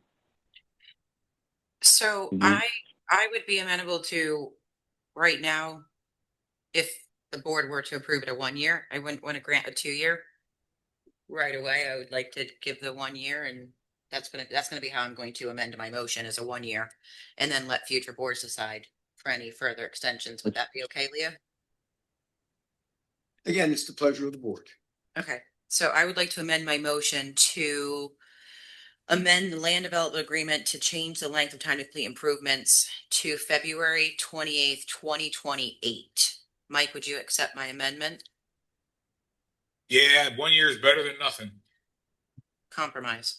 Any discussion from the board? Anyone in the public have a question or a concern? No, I'm very happy with at least 1 year. That was Josh Knapp. Thank you, Josh. Anyone else have a comment or concern? Seeing none, all in favor? Aye. Aye. Motion carried. Thank you. Thank you so much. Have a great night. Miss Ellen. Yes. Voted John first. Silverfield? Yeah, this year this meeting, I have nothing to report because they have shut down operations. We are going to continue to make inspections though, to make sure that a storm or something doesn't cause a problem. Are But they shut down operations because of the winter or? no, they announced this 3 weeks ago, I think, that they were going to shut down until I think almost February. Now, maybe they were anticipating bad weather. I don't know, but they didn't give a reason. But that's where we are with them. Thank you. Have we heard from the Pocono Planning Commission and Monroe County Planning Commission on the Pocono Manor? Their second, The historic overlay district? No, we have not yet. okay, okay. But we do have our date set, right? We're gonna. 27th of January, yep, Okay, that's correct. okay. And then, Only if I could just jump in there. Planning Commission did recommend it. We're still waiting on the secondary comments from Monroe County Planning Commission. did we get secondary comments from our planning commission? They approved it. We didn't receive any They comments. recommended with no comments. The second time? Yes. Okay, gotcha. Do we have to wait for Monroe County Planning Commission to at least put it on our agenda? We are advertising for the public hearing for January 27th. And we are going to do the notification process next week. The packet that needs to be sent to all That was a affected special meeting. landowners. Okay. That was a special Sorry, meeting yes. that, yes, Mark it on okay. my calendar. We are on target, assuming that the Monroe County Planning Commission doesn't have any substantive changes that we would agree with, because both are recommending bodies. We are on target for that. And if you compare it to their first set of comments, it was favorable from them the first time. Now that it's expanded, I would assume it would be even Even better. better. Sorry to be jumping on your stuff. No, that's okay. I received an email, regarding, a solar project, if it were to come to, Pocono Manor properties, and maybe the solar field is in Pocono Manor. Apparently there is, a section 106 consultation that the historic district requires. So, and I had forwarded you the email, Leo, so I understand you probably can't answer it tonight. Well, it just came in, I mean, right before the meeting, literally, but I'd be glad, I'm gonna take a look at it. There's an issue or question as to whether or not the solar field has accepted any federal funds, and whether or not it's putting placement of the solar field in the part of Pocono Manor that has already been determined to be historic, at least on the federal registry, whether or not there's any impact on that. But that's something I'll have to check. I don't know that one offhand. But this was a state historic. And state and federal. Yeah. Yeah, okay. state and federal. Yep. Thank you. And then, did we ever hear anything, Jeff left, on the Ruby Lane with the property lines, and maybe John, you can. I sent you Jeff's response. Yeah, but that wasn't about the property lines. It was about the location of the facilities on the property lines, yes. No, they were saying the property lines, they had outlined the property lines and they were not accurate. Does it matter? I mean, it matters the back line, but I don't know if the division of the property, there was a missing line Missing, to divide the parcels up. yeah, I'm not aware of that, Ellen. I didn't see that. I can tell you that when we get a land development plan in, one of the things we require is a deed, and we do check the plan for closure of the boundary, or they don't get to first base. So So the residents on Ruby Lane came to me and we were looking at their layout of their land, their land. And she said that line's not right. So how does that get addressed?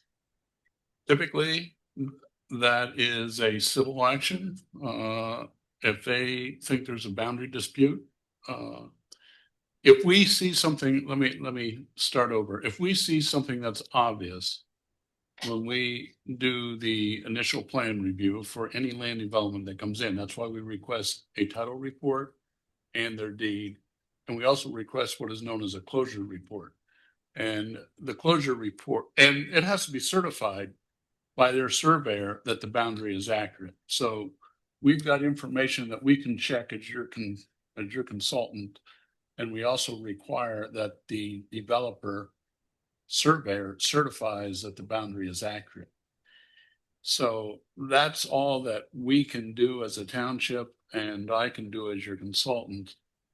If a property owner adjacent to a project like this disagrees, they have to obtain a surveyor and do their survey. And sometimes, Well, they have a survey, but the line was not necessarily the back line that borders the property. It was the line that separates her property from her neighbor's property. That was missing. Does that matter? no, that's an adjacent property. It's shown for information purposes. We would like it to be accurate, but it has no impact on the development itself or any impact on those two neighbors either, if I'm understanding what you're telling me correctly. You're saying that because we do require the developer to show adjacent properties and their boundary lines. And we do that for informational purposes, not for the accuracy of the survey. So if something was missing, it could have been an omission by the draftsperson, but it has no legal bearing. It's not going to affect any one of those property owners legally as to what their property rights are or are not.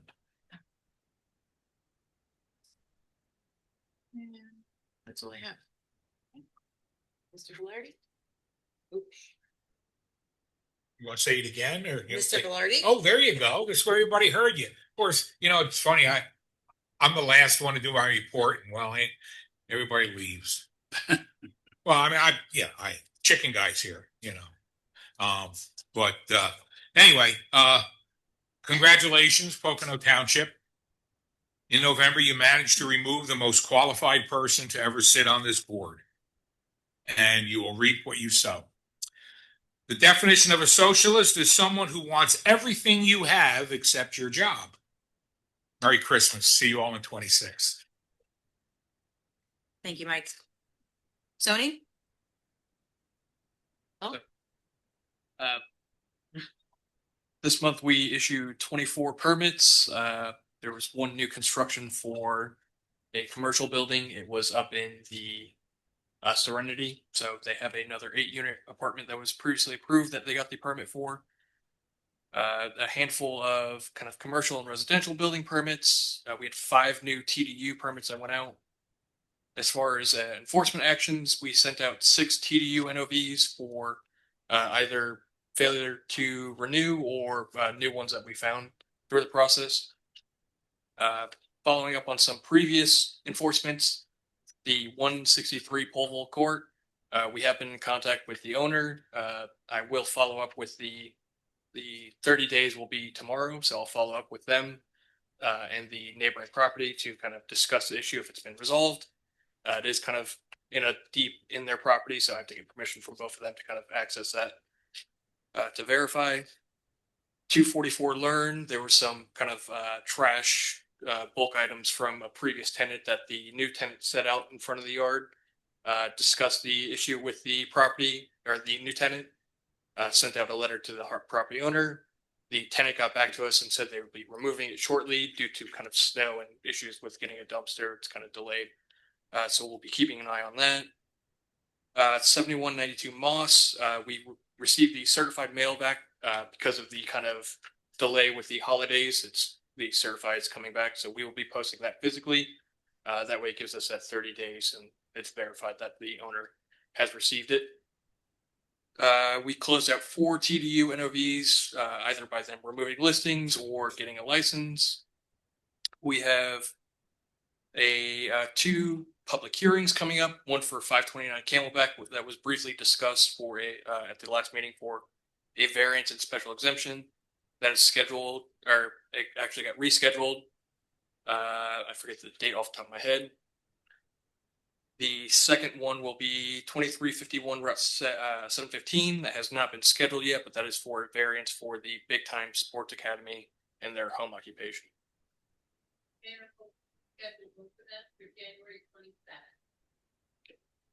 Just so everyone online, the January 27th is those 2 public hearings. Yeah, we're having that special meeting. yeah. Because that's our, yeah, January 27th is our special meeting.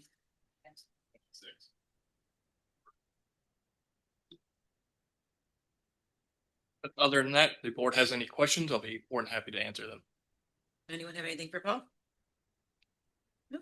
I have a question, and maybe it's for the board, but the hotel in Pocono Manor that has burned down has never been cleaned up. Isn't that a dangerous structure? Shouldn't that be taken down?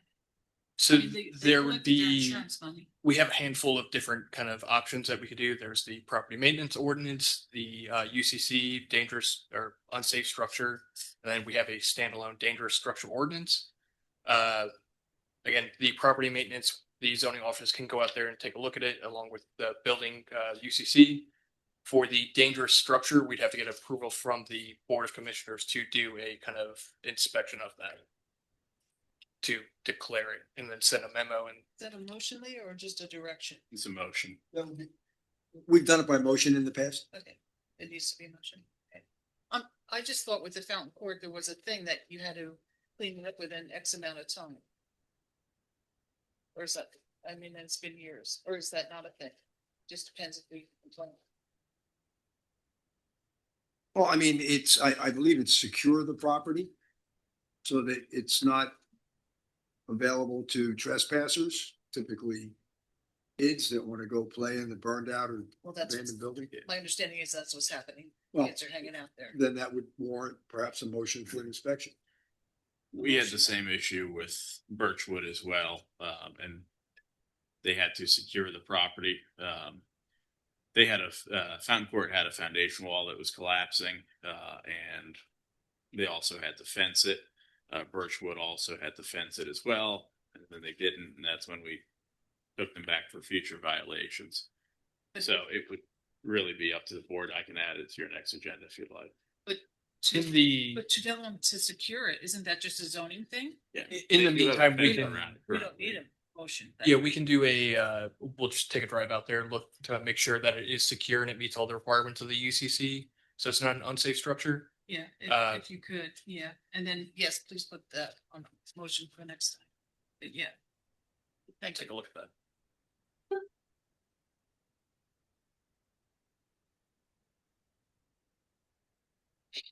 Anyone else have anything for Bob? Nope. Thank you, Bob. Chief? Yes, thank you. Just briefly, earlier today, I sent out a full. Sorry. Yeah, I just saw Luke Ginsburg. I live in Barton Glen. Just want to follow up with Mr. Morgan regarding the lot that's used to be known as a tent city. What is being done, if anything, about the filled-in ditch along the side of Crescent Drive when the snow starts eventually to melt and we get some water running down? That ditch is filled in. What's happening with that? As kind of previously discussed, there's no kind of stormwater swale or anything on that property that was approved. It's kind of just a natural conveyance. There is a pipe that goes under the road by the locked gate. That is clear on that side. That's what kind of conveys it onto. The actual dirt pile that he brought in kind of conveys that water back onto his property even more. As far as the runoff onto the road, the stormwater and kind of grading that he did doesn't elevate to a notice violation. Again, I can double check to make sure that it's not causing any nuisance or any dangerous issues. But as far as I haven't looked out there since we got in the snow, but the one I was out there for rain, kind of, I didn't see any major runoff onto the road. But I'll be more than happy to double check if you'd like to. Yeah, the prior zoning officer, when they issued the original stop work and the notice of the violations, said that there was no permit for changing the configuration of the land. And that, to me, was he filled in the ditch. He dumped all that dirt on it. Eventually, he pushed it back off of the road, but the ditch is still covered up. And eventually, it's going to warm up. The snow's going to melt. We're going to get rain. If that ditch is filled up, then the water's going to drain and it's going to come onto the road as opposed to go in the ditch. And I would just like to see that ditch reopened as soon as possible. Again, I'm looking at the kind of where the property sits. There's no real ditch at the end as it goes around the corner at the end. So unless we make him put in, again, a ditch all the way around, and then again, he can only go as far as on his property. So we wouldn't be able to make him convey or install a ditch. There's not currently any stormwater management on the edge of that road. And based on the kind of, again, the limit of earth disturbance and stormwater that he did, it doesn't elevate to again, so we did send that notice for the initial grading. He came and kind of proved that he was under the township requirement for those. So that violation was cured. But again, if it is causing issues, we'll take a look at it. Mike, you've been in Barton Glen for how many years? And you know that there was a ditch there. I don't recall any drainage ditch on that property, Loops. I don't want to misrepresent anything, but I didn't make it a regular practice to go and check out people's drainage ditches. No, I mean, So you see, I can't confirm or deny whether or not there was ever a drainage ditch. I never paid attention to that lot because, well, it was just a lot with trees on it. Until the clown went and put tents up, I was going to have a circus. But, So there is that big culvert pipe that takes a majority that comes down, I believe it's still Mary Hill Road, down towards that gate. That has onto his property, it conveys water. Kind of on that bend, again, I haven't seen significant issues. Again, I haven't seen any like evidence of erosion, kind of mud sitting on the property or on the road from it. So then I wonder why they put in a culvert pipe at the corner of Mary Hill and Crescent Drive, and why they put in culvert pipes further down onto Crescent if there was no ditch there to carry the water down. I'm sure they wouldn't put a culvert pipe there to drain the water onto the road. Yeah, there was a ditch there. that culvert pipe actually aims towards the center of that property. I have pictures of it. But there was a ditch there. The prior zoning officer issued whatever enforcement notice citing that they filled in that they changed the shape of the land without a permit. So she wouldn't have done that. Notice was sent by Sean McGlynn. He is still the zoning officer. I'm just I think it was your predecessor. Lindsay Skirbo. Yeah. Again, Sean McGlynn is still the zoning officer. We do the Well, zoning administration. Your predecessor went out there and did her investigation, took her pictures, and issued her enforcement notice. Whether it was she signed the notice or Sean signed the notice, your office signed or sent a notice saying that this is the violation, and it's still not cured as far as I'm concerned. Now it's a filled-in ditch with snow on top of it, and eventually it's going to melt, and the water's going to run onto the road because there's no ditch to carry it away. So if you can look into it, please do. If you need to talk with Mr. Briegel, he indicated he was going to go out and look at the property, whether he did or not. He said he was going to get with you on it, but that's where we stand, or not. Thank you. Thank you. Chief? Yes, thank you. Earlier today, I sent out a full report of the stats for November. I'd like to summarize those here today. Tonight, we had 1,098 calls for service. 20 criminal arrests were made for the month. 8 summary arrests were made. The officers had 441 traffic contacts, and they investigated 43 motor vehicle accidents. You're busy. Anyone have anything for the chief? Busy everyone. Nice picture, man. Oh, thank you. I was going to touch upon that next month or for the December report, but I can share an experience. I had a great opportunity to meet the president when he visited Mount Airy. I remember several members of our department were involved in his security detail. We worked closely with for 2 weeks prior. We had briefings and we worked closely with the Secret Service and the Pennsylvania State Police, who obviously cover Mount Airy. They were the primary. And we had several officers involved in his security detail, and the Secret Service gave me the opportunity to meet the president and got a picture with him. So it was pretty cool. So, and I, of course, thanked him for his dedication to law and order and the security and safety of our community. So he obviously thanked us for our service. Did you give him one of them cool challenge points, man? We were not allowed to hand him anything. No kidding. I did have one. He would have done that. So I did give those coins to some of the Secret Service agents, and they appreciated that. So yeah, that was quite an experience. So cool. Very cool. Thank you. Anyone have anything for the chief? Mr. Belvin? I do have one thing. Maybe you don't know, maybe it's a Jill question. How'd your drive go? Christmas drive? Oh. We're still ongoing, so I'll have that in the next report. Oh, okay, okay. And the No Shave November. Oh. The proceeds and who we're gonna select to Okay. give that to. So I'll have that in the next report. Thanks. Yep. Mr. Belvin? Thank you, Ms. Vice President. A couple things tonight, just an end of year grants update. We have submitted 6 this year, 7 after we do the retrack. We have 17 grants under administration. 3 grants in development, one being that Act 101. The other one is Green Light Go. And that would be for safety improvements and to get the rest of the traffic light infrastructure on the MyoVision AI systems. Third one being the Edward Bryan grant, which is for stationary LPRs for Pocono Township Police Department. There are 7 grant submissions still pending. Again, a lot of these are delayed due to all the budget shortfalls between the state and federal. We have the DCED LSA. That is the one we just had sent in this year for the Mountain View Park improvements. The DCED LSA 2025 for 3 patrol car purchases for the police department next year.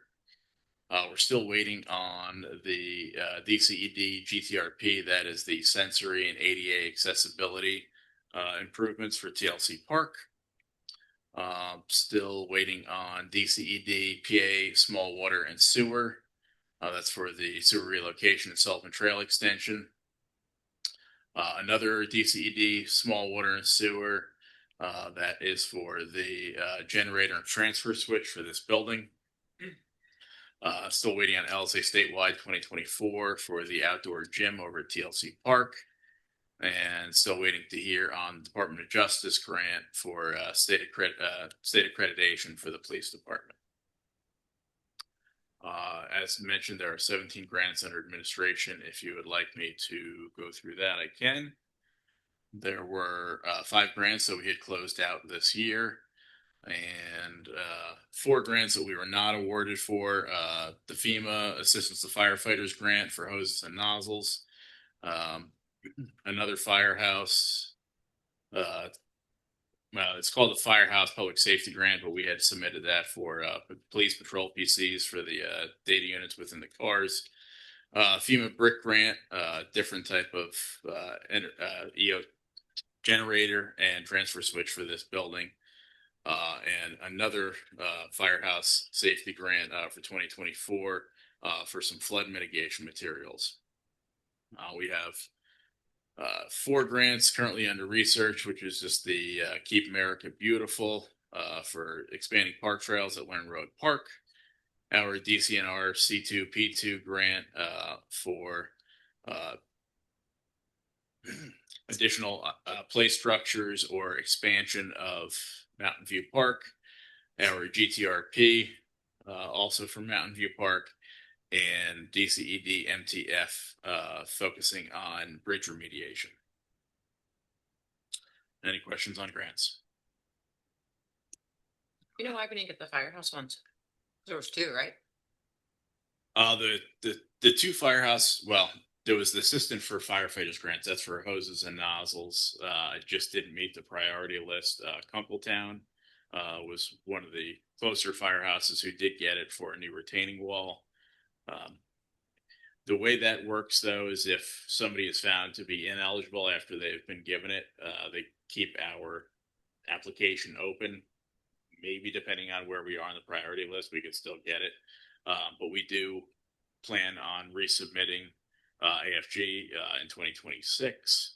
And I had sent the fire company a bunch of fire direct grants and for 2026, and also some possibilities that maybe they can team up with Sanofi. Sanofi being a federal facility, meet some other security requirements, so maybe they can team up together with that. So more to come. I just remember from their presentation at the beginning of this year, they needed hoses, nozzles, and some of the hoses were like 60 grand. Yeah, it was submitted for 60,000. A lot of 5-inch line.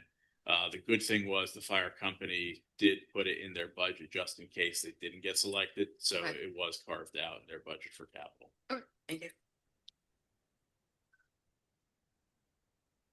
As everyone knows, Pat Michaels, our tax collector for 37 years, is retiring at the end of this year. We did do a farewell party for her last Wednesday, so thank you for everyone who came out for that. You know, Pat has served this community extremely well, and she will be missed. As everyone knows, Mary Riley will be coming in, and she will actually be moving to this building. Residents will be able to pay their taxes from the what we call the county side or wedge side, whatever you want to call it. I am unsure on her hours yet. She hasn't set them, but the new phone number it'll go right through our phone system here, so it won't be a separate number anymore. We'll be able to transfer, whereas we wouldn't before. Yes. Police wing update. We finally got the architectural drawings today. Thank God. Only 2 months late. We're still waiting on the MEP drawings, which we do expect to have by the end of the year. End of this year. End of this year, yes. Okay. Yeah, so once we get those MEPs, I'm hoping you'll see it either on the first or second meeting of January to go out for bid for those, or if we could find a CoStar vendor that could do it. Obviously, with the aggressive building plan to have the police moved in by the end of next year, you know, we're going to try to move as aggressive and as fast as we can with this. I think electric and all that has to be bid separately, right? From anything else. It's not like a one, right? If they're CoStar vendors, we can like what we did with the bathrooms for the gym. Yeah. So But it depends on how you're going to do it. If you're going to hire a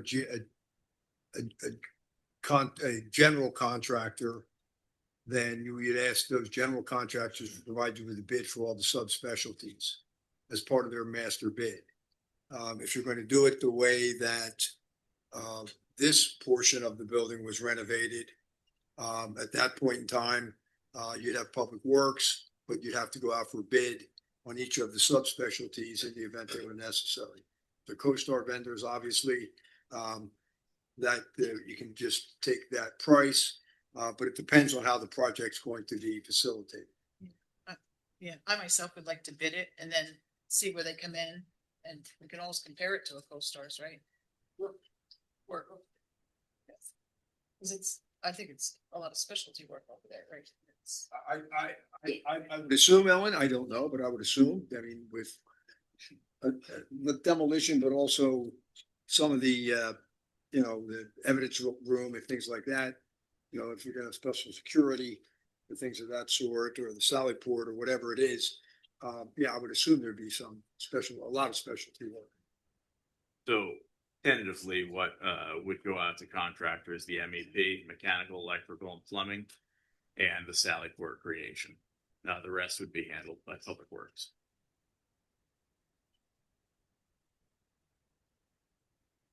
No PennDOT update as far as the 611 and 715 project, just aside from the fact that they're not going to close it. I did get all of our preemption measurement certifications done. Those are the measurements that we take for the preemptors for the police units or the fire company to preempt the light, to get it to change, underground storage tanks. I am the Class A operator for that. So we renewed our training. Mitch Bartholomew is our Class C operator for Public Works, and he has completed his training as well. We did our end of year reports for that as well. Cybersecurity risk profile, we were able to get everyone in compliance, and they have upgraded our cybersecurity risk profile. Same thing with the risk management profile. There is something under Pat's report that I'll go over a little more, and once we do that, both Police Department and Public Works Department will be fully in the green from our latest risk profile. So Another insurance company that, Yeah, I mean, yeah, so they, because we're part of a trust, they contract another company out, Optimum Risk. But that's also who, MRM Trust is who does our workers' comp. Then we've got EHD who does our, insurance. So they work, hand in hand. And last year we went to, what we call the Blue Belt Program for Risk Management. They come in, they look at all our policies. Obviously with the police converting to the Lexapol, it has really, made things easy. For the risk management department, they were very happy to see that. We've taught quite a few classes this year for both public works and police. So we had a small rise in insurance versus last year to this year, and that is due just to the fact that we're keeping, we have another building within our profile. Aside from that, we didn't get any other rise. So. We are still waiting on our SWIFT figures back for 2026. That's the workers' compensation for the fire company. But we had a record limited number of workers' comp injuries this year, and same thing with the fire company. So congrats to everyone for staying safe. And that is all I have in my report tonight. Have you heard anything from the county about that wing? We have not. The county and MDJ Kresge are at odds on how they want the floor plan. So Wayne Vanderhoof has been here probably about 6 times. Judge Williamson's been here, or Zulik, Commissioner Christie, Commissioner Labrador, Commissioner Parker, and Judge Seabaum's been here. I think almost all the Monroe County judges have been here as well. Judge Mark. Everyone has different ideas of what they'd like to see. There's talk about Central Court going in, but depends what judge you talk to, whether that would happen or not. That's something they have to do every 10 years. So it's up in the air. There's just a lot of hullabaloo back and forth, nothing concrete. and have we come up with what we think we were gonna charge them rent? I mean, has that? Just preliminary, nothing, It has to be- I mean, there it has hasn't to be been. fair market value, I would imagine, Leah, right? Yeah, there's nothing has been drawn up on paper or anything like that. I'm just wondering, should we do that so they know what the rent is? Cause if it's too much, they might pass, or. Well, we really can't know what the rent's gonna be until they show us what they wanna do. Well, I mean, we need a firm. Yeah. commitment, Yeah, you square know, foot, whatever an going intended rate is. commitment or something, but we don't even have that at the moment. And I I mean, just don't wanna let it go too long. Yeah. Cause if they're not gonna rent it, we'll rent it to somebody else or we'll put the library in there or something, but we'll get it. I don't want it vacant while they mess around. They've had quite a bit of time to They have. decide. Is the space bigger than what Magistrate Kresge has now, or is it the same size? it's much bigger than what he has now. The problem is I don't want to say the problem, but the problem between the county and Judge Kresge is the fact that the county wanted to move some central file storage over here, along with an ARD classroom, advanced rehabilitative disposition. Yes. So, and I mean, ultimately, we'll. I don't know the direction of the new board moving forward with wondering that side. How long the build out would take them before they move in, cause clearly they don't pay rent till they move in. Yeah, we have. Oh no, they would pay rent. Yeah. They would pay rent once they sign it, once they start construction. But Yeah. we haven't even gotten Really? any of that No. stuff. Yeah. Cause I thought they're paying for the construction. Yeah. Yeah. But the second they put a hammer to the wall, they start paying. I've never seen that done that way. You can The offer state- concessions if you want to, as far as a couple months of free rent or whatever the privy of the lease, but it's not required. Yeah. And the second they start modifying the space, you have to have liability.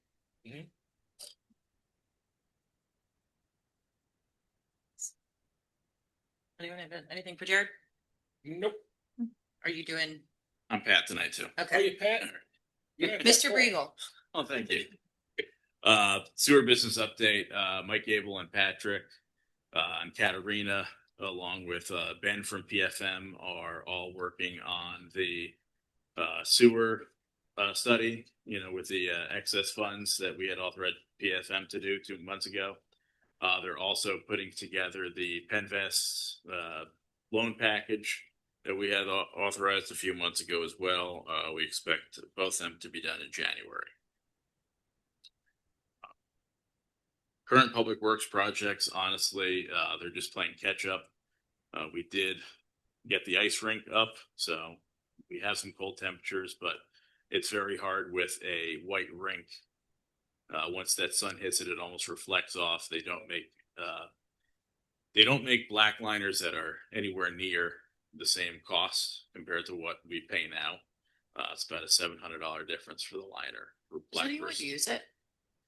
When it's open, people use the heck out of it. Yeah, we literally have, somebody's either calling the township or submitting a question on Facebook asking if it's open almost every day. I think Paradise had a black liner and it kept melting because it was black.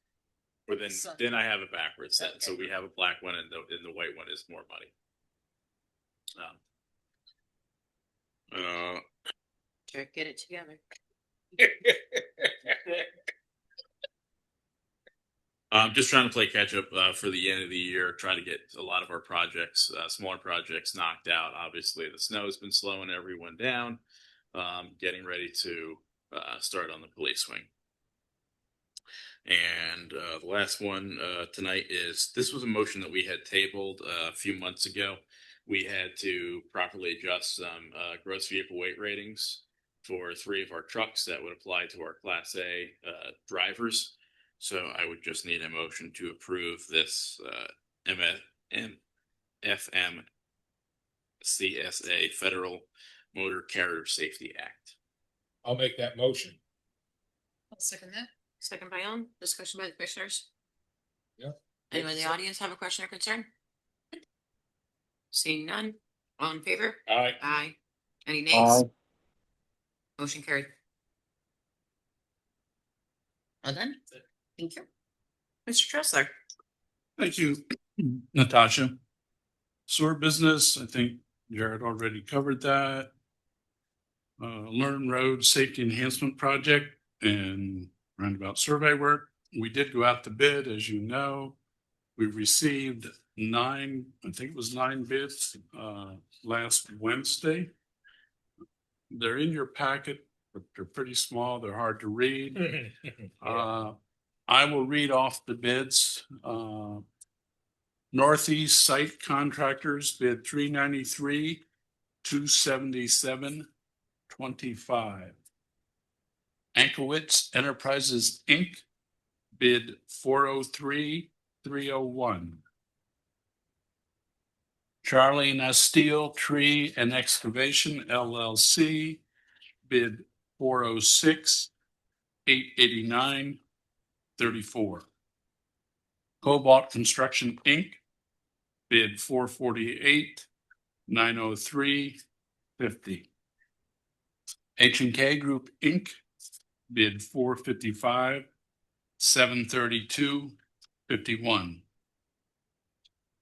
Krieger Construction bid $515,363.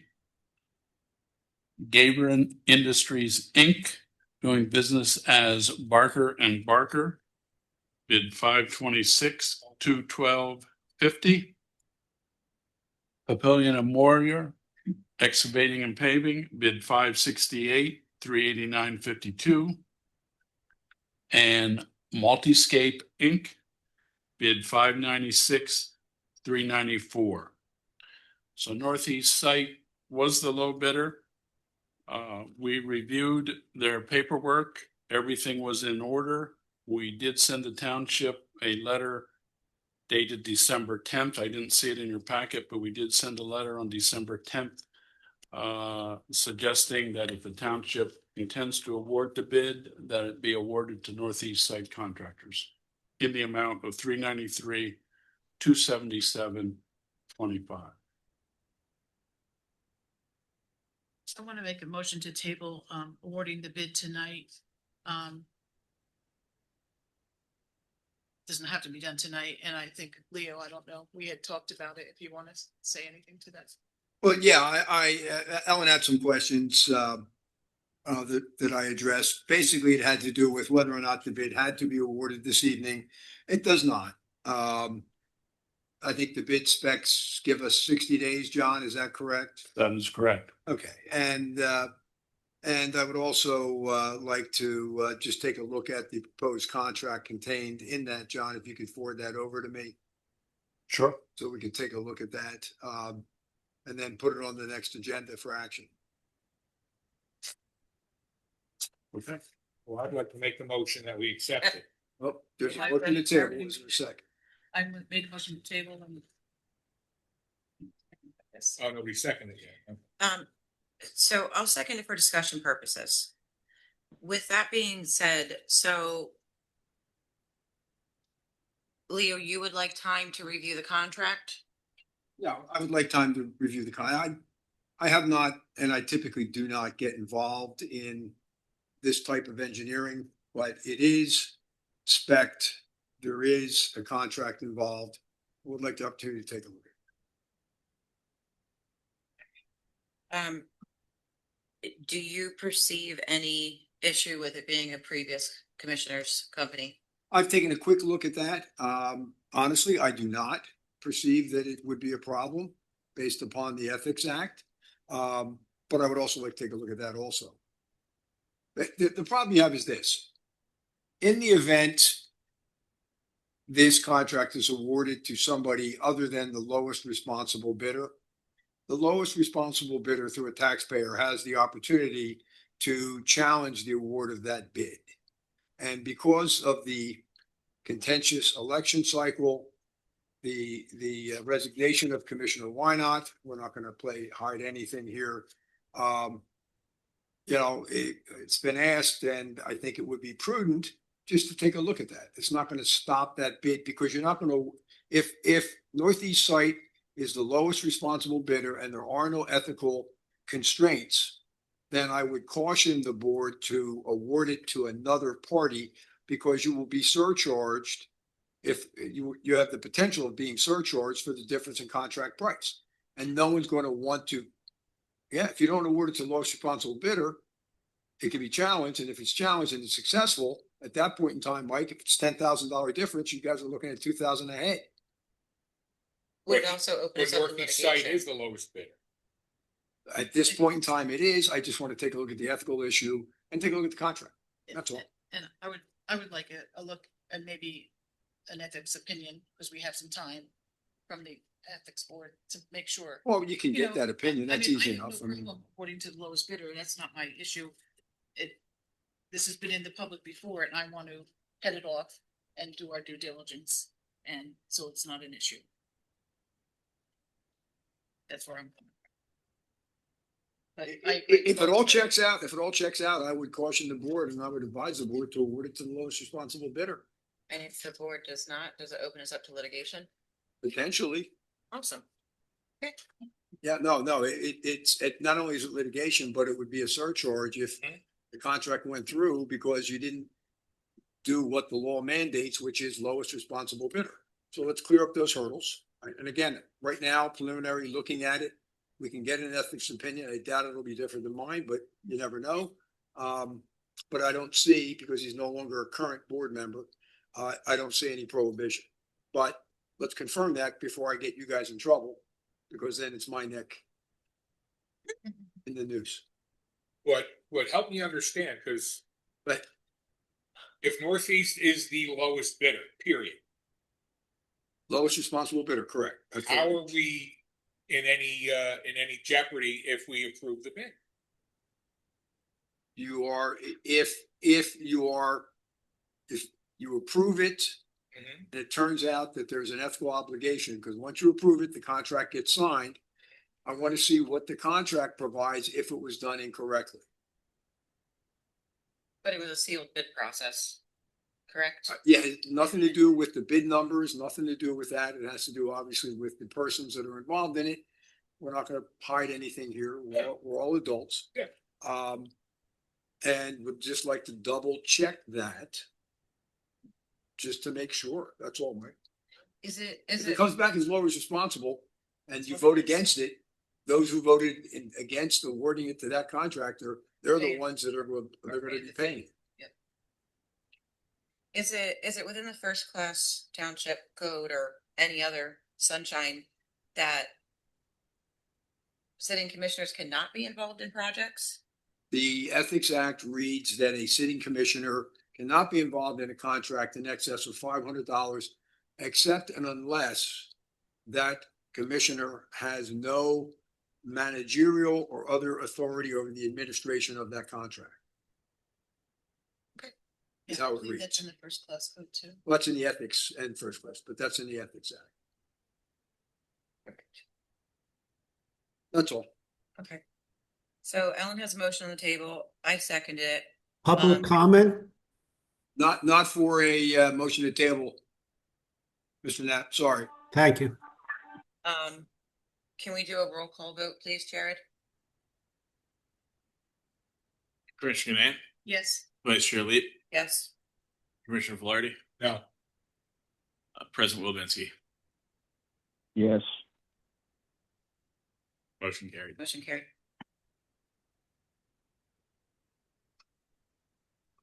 Moving on. Pass a project, just dotting the i's and crossing the t's for PennDOT on that project. The TLC walking bridge, we are ready to submit for our GP 11. And also we're finalizing plans for demolition of the existing structure out there. I expect all that to take place either by the end of this year or early in January. So that's all that I have, unless there's any questions.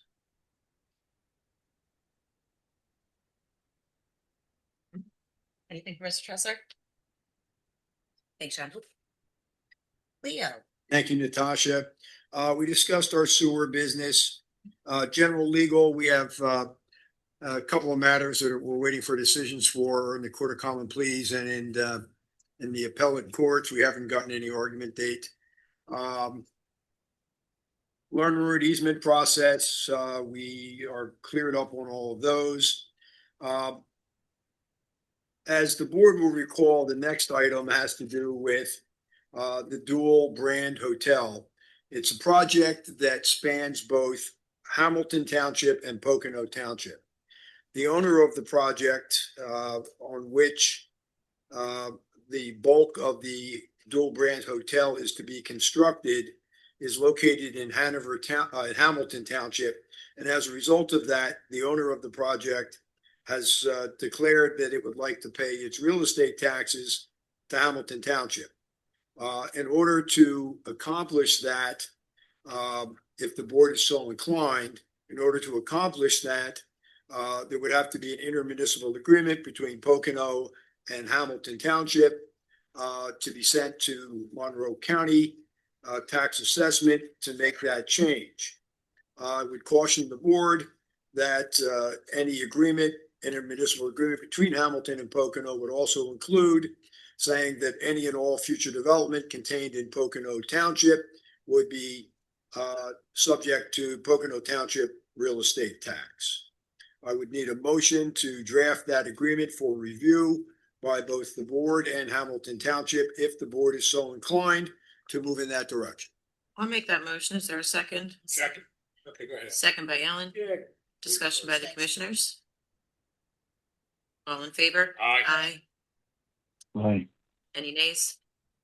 And then finally, I know we're running late, but I would personally like to thank Commissioner Rich Willovinsky. I began here in 2014, was appointed by the very first Board of Commissioners when Pocono Township transitioned from a second-class township to a first-class township. Rich was on that board, and I've gotten to know him over the years. Admittedly, this past year has been a little contentious and a contentious election year. Rich, however, decided not to run for re-election at this time. But Rich, I want to thank you personally for the opportunity that you provided not only myself, but my firm with. I appreciate everything that you've done for this township. And most importantly, I appreciate your friendship. Thank you, Rich. Leo, thank you very much. You've been an asset to the township over the last 12 years. I believe it's 12 years. Yeah, it's Time 12 years. passes quickly, but hey, I'll still be around. So you just take care of yourself and enjoy. Have a Merry Christmas and a Happy New Year. Thank you. You too, Rich. He's gonna sit in the audience and give you shit. You gonna start coming and yelling at me, Rich? No, that's not my intention. I may show up from time to time though. Anybody have anything for Leo? I'll make a motion to adjourn. Is there a second? Second. All in favor? Aye. Thank you.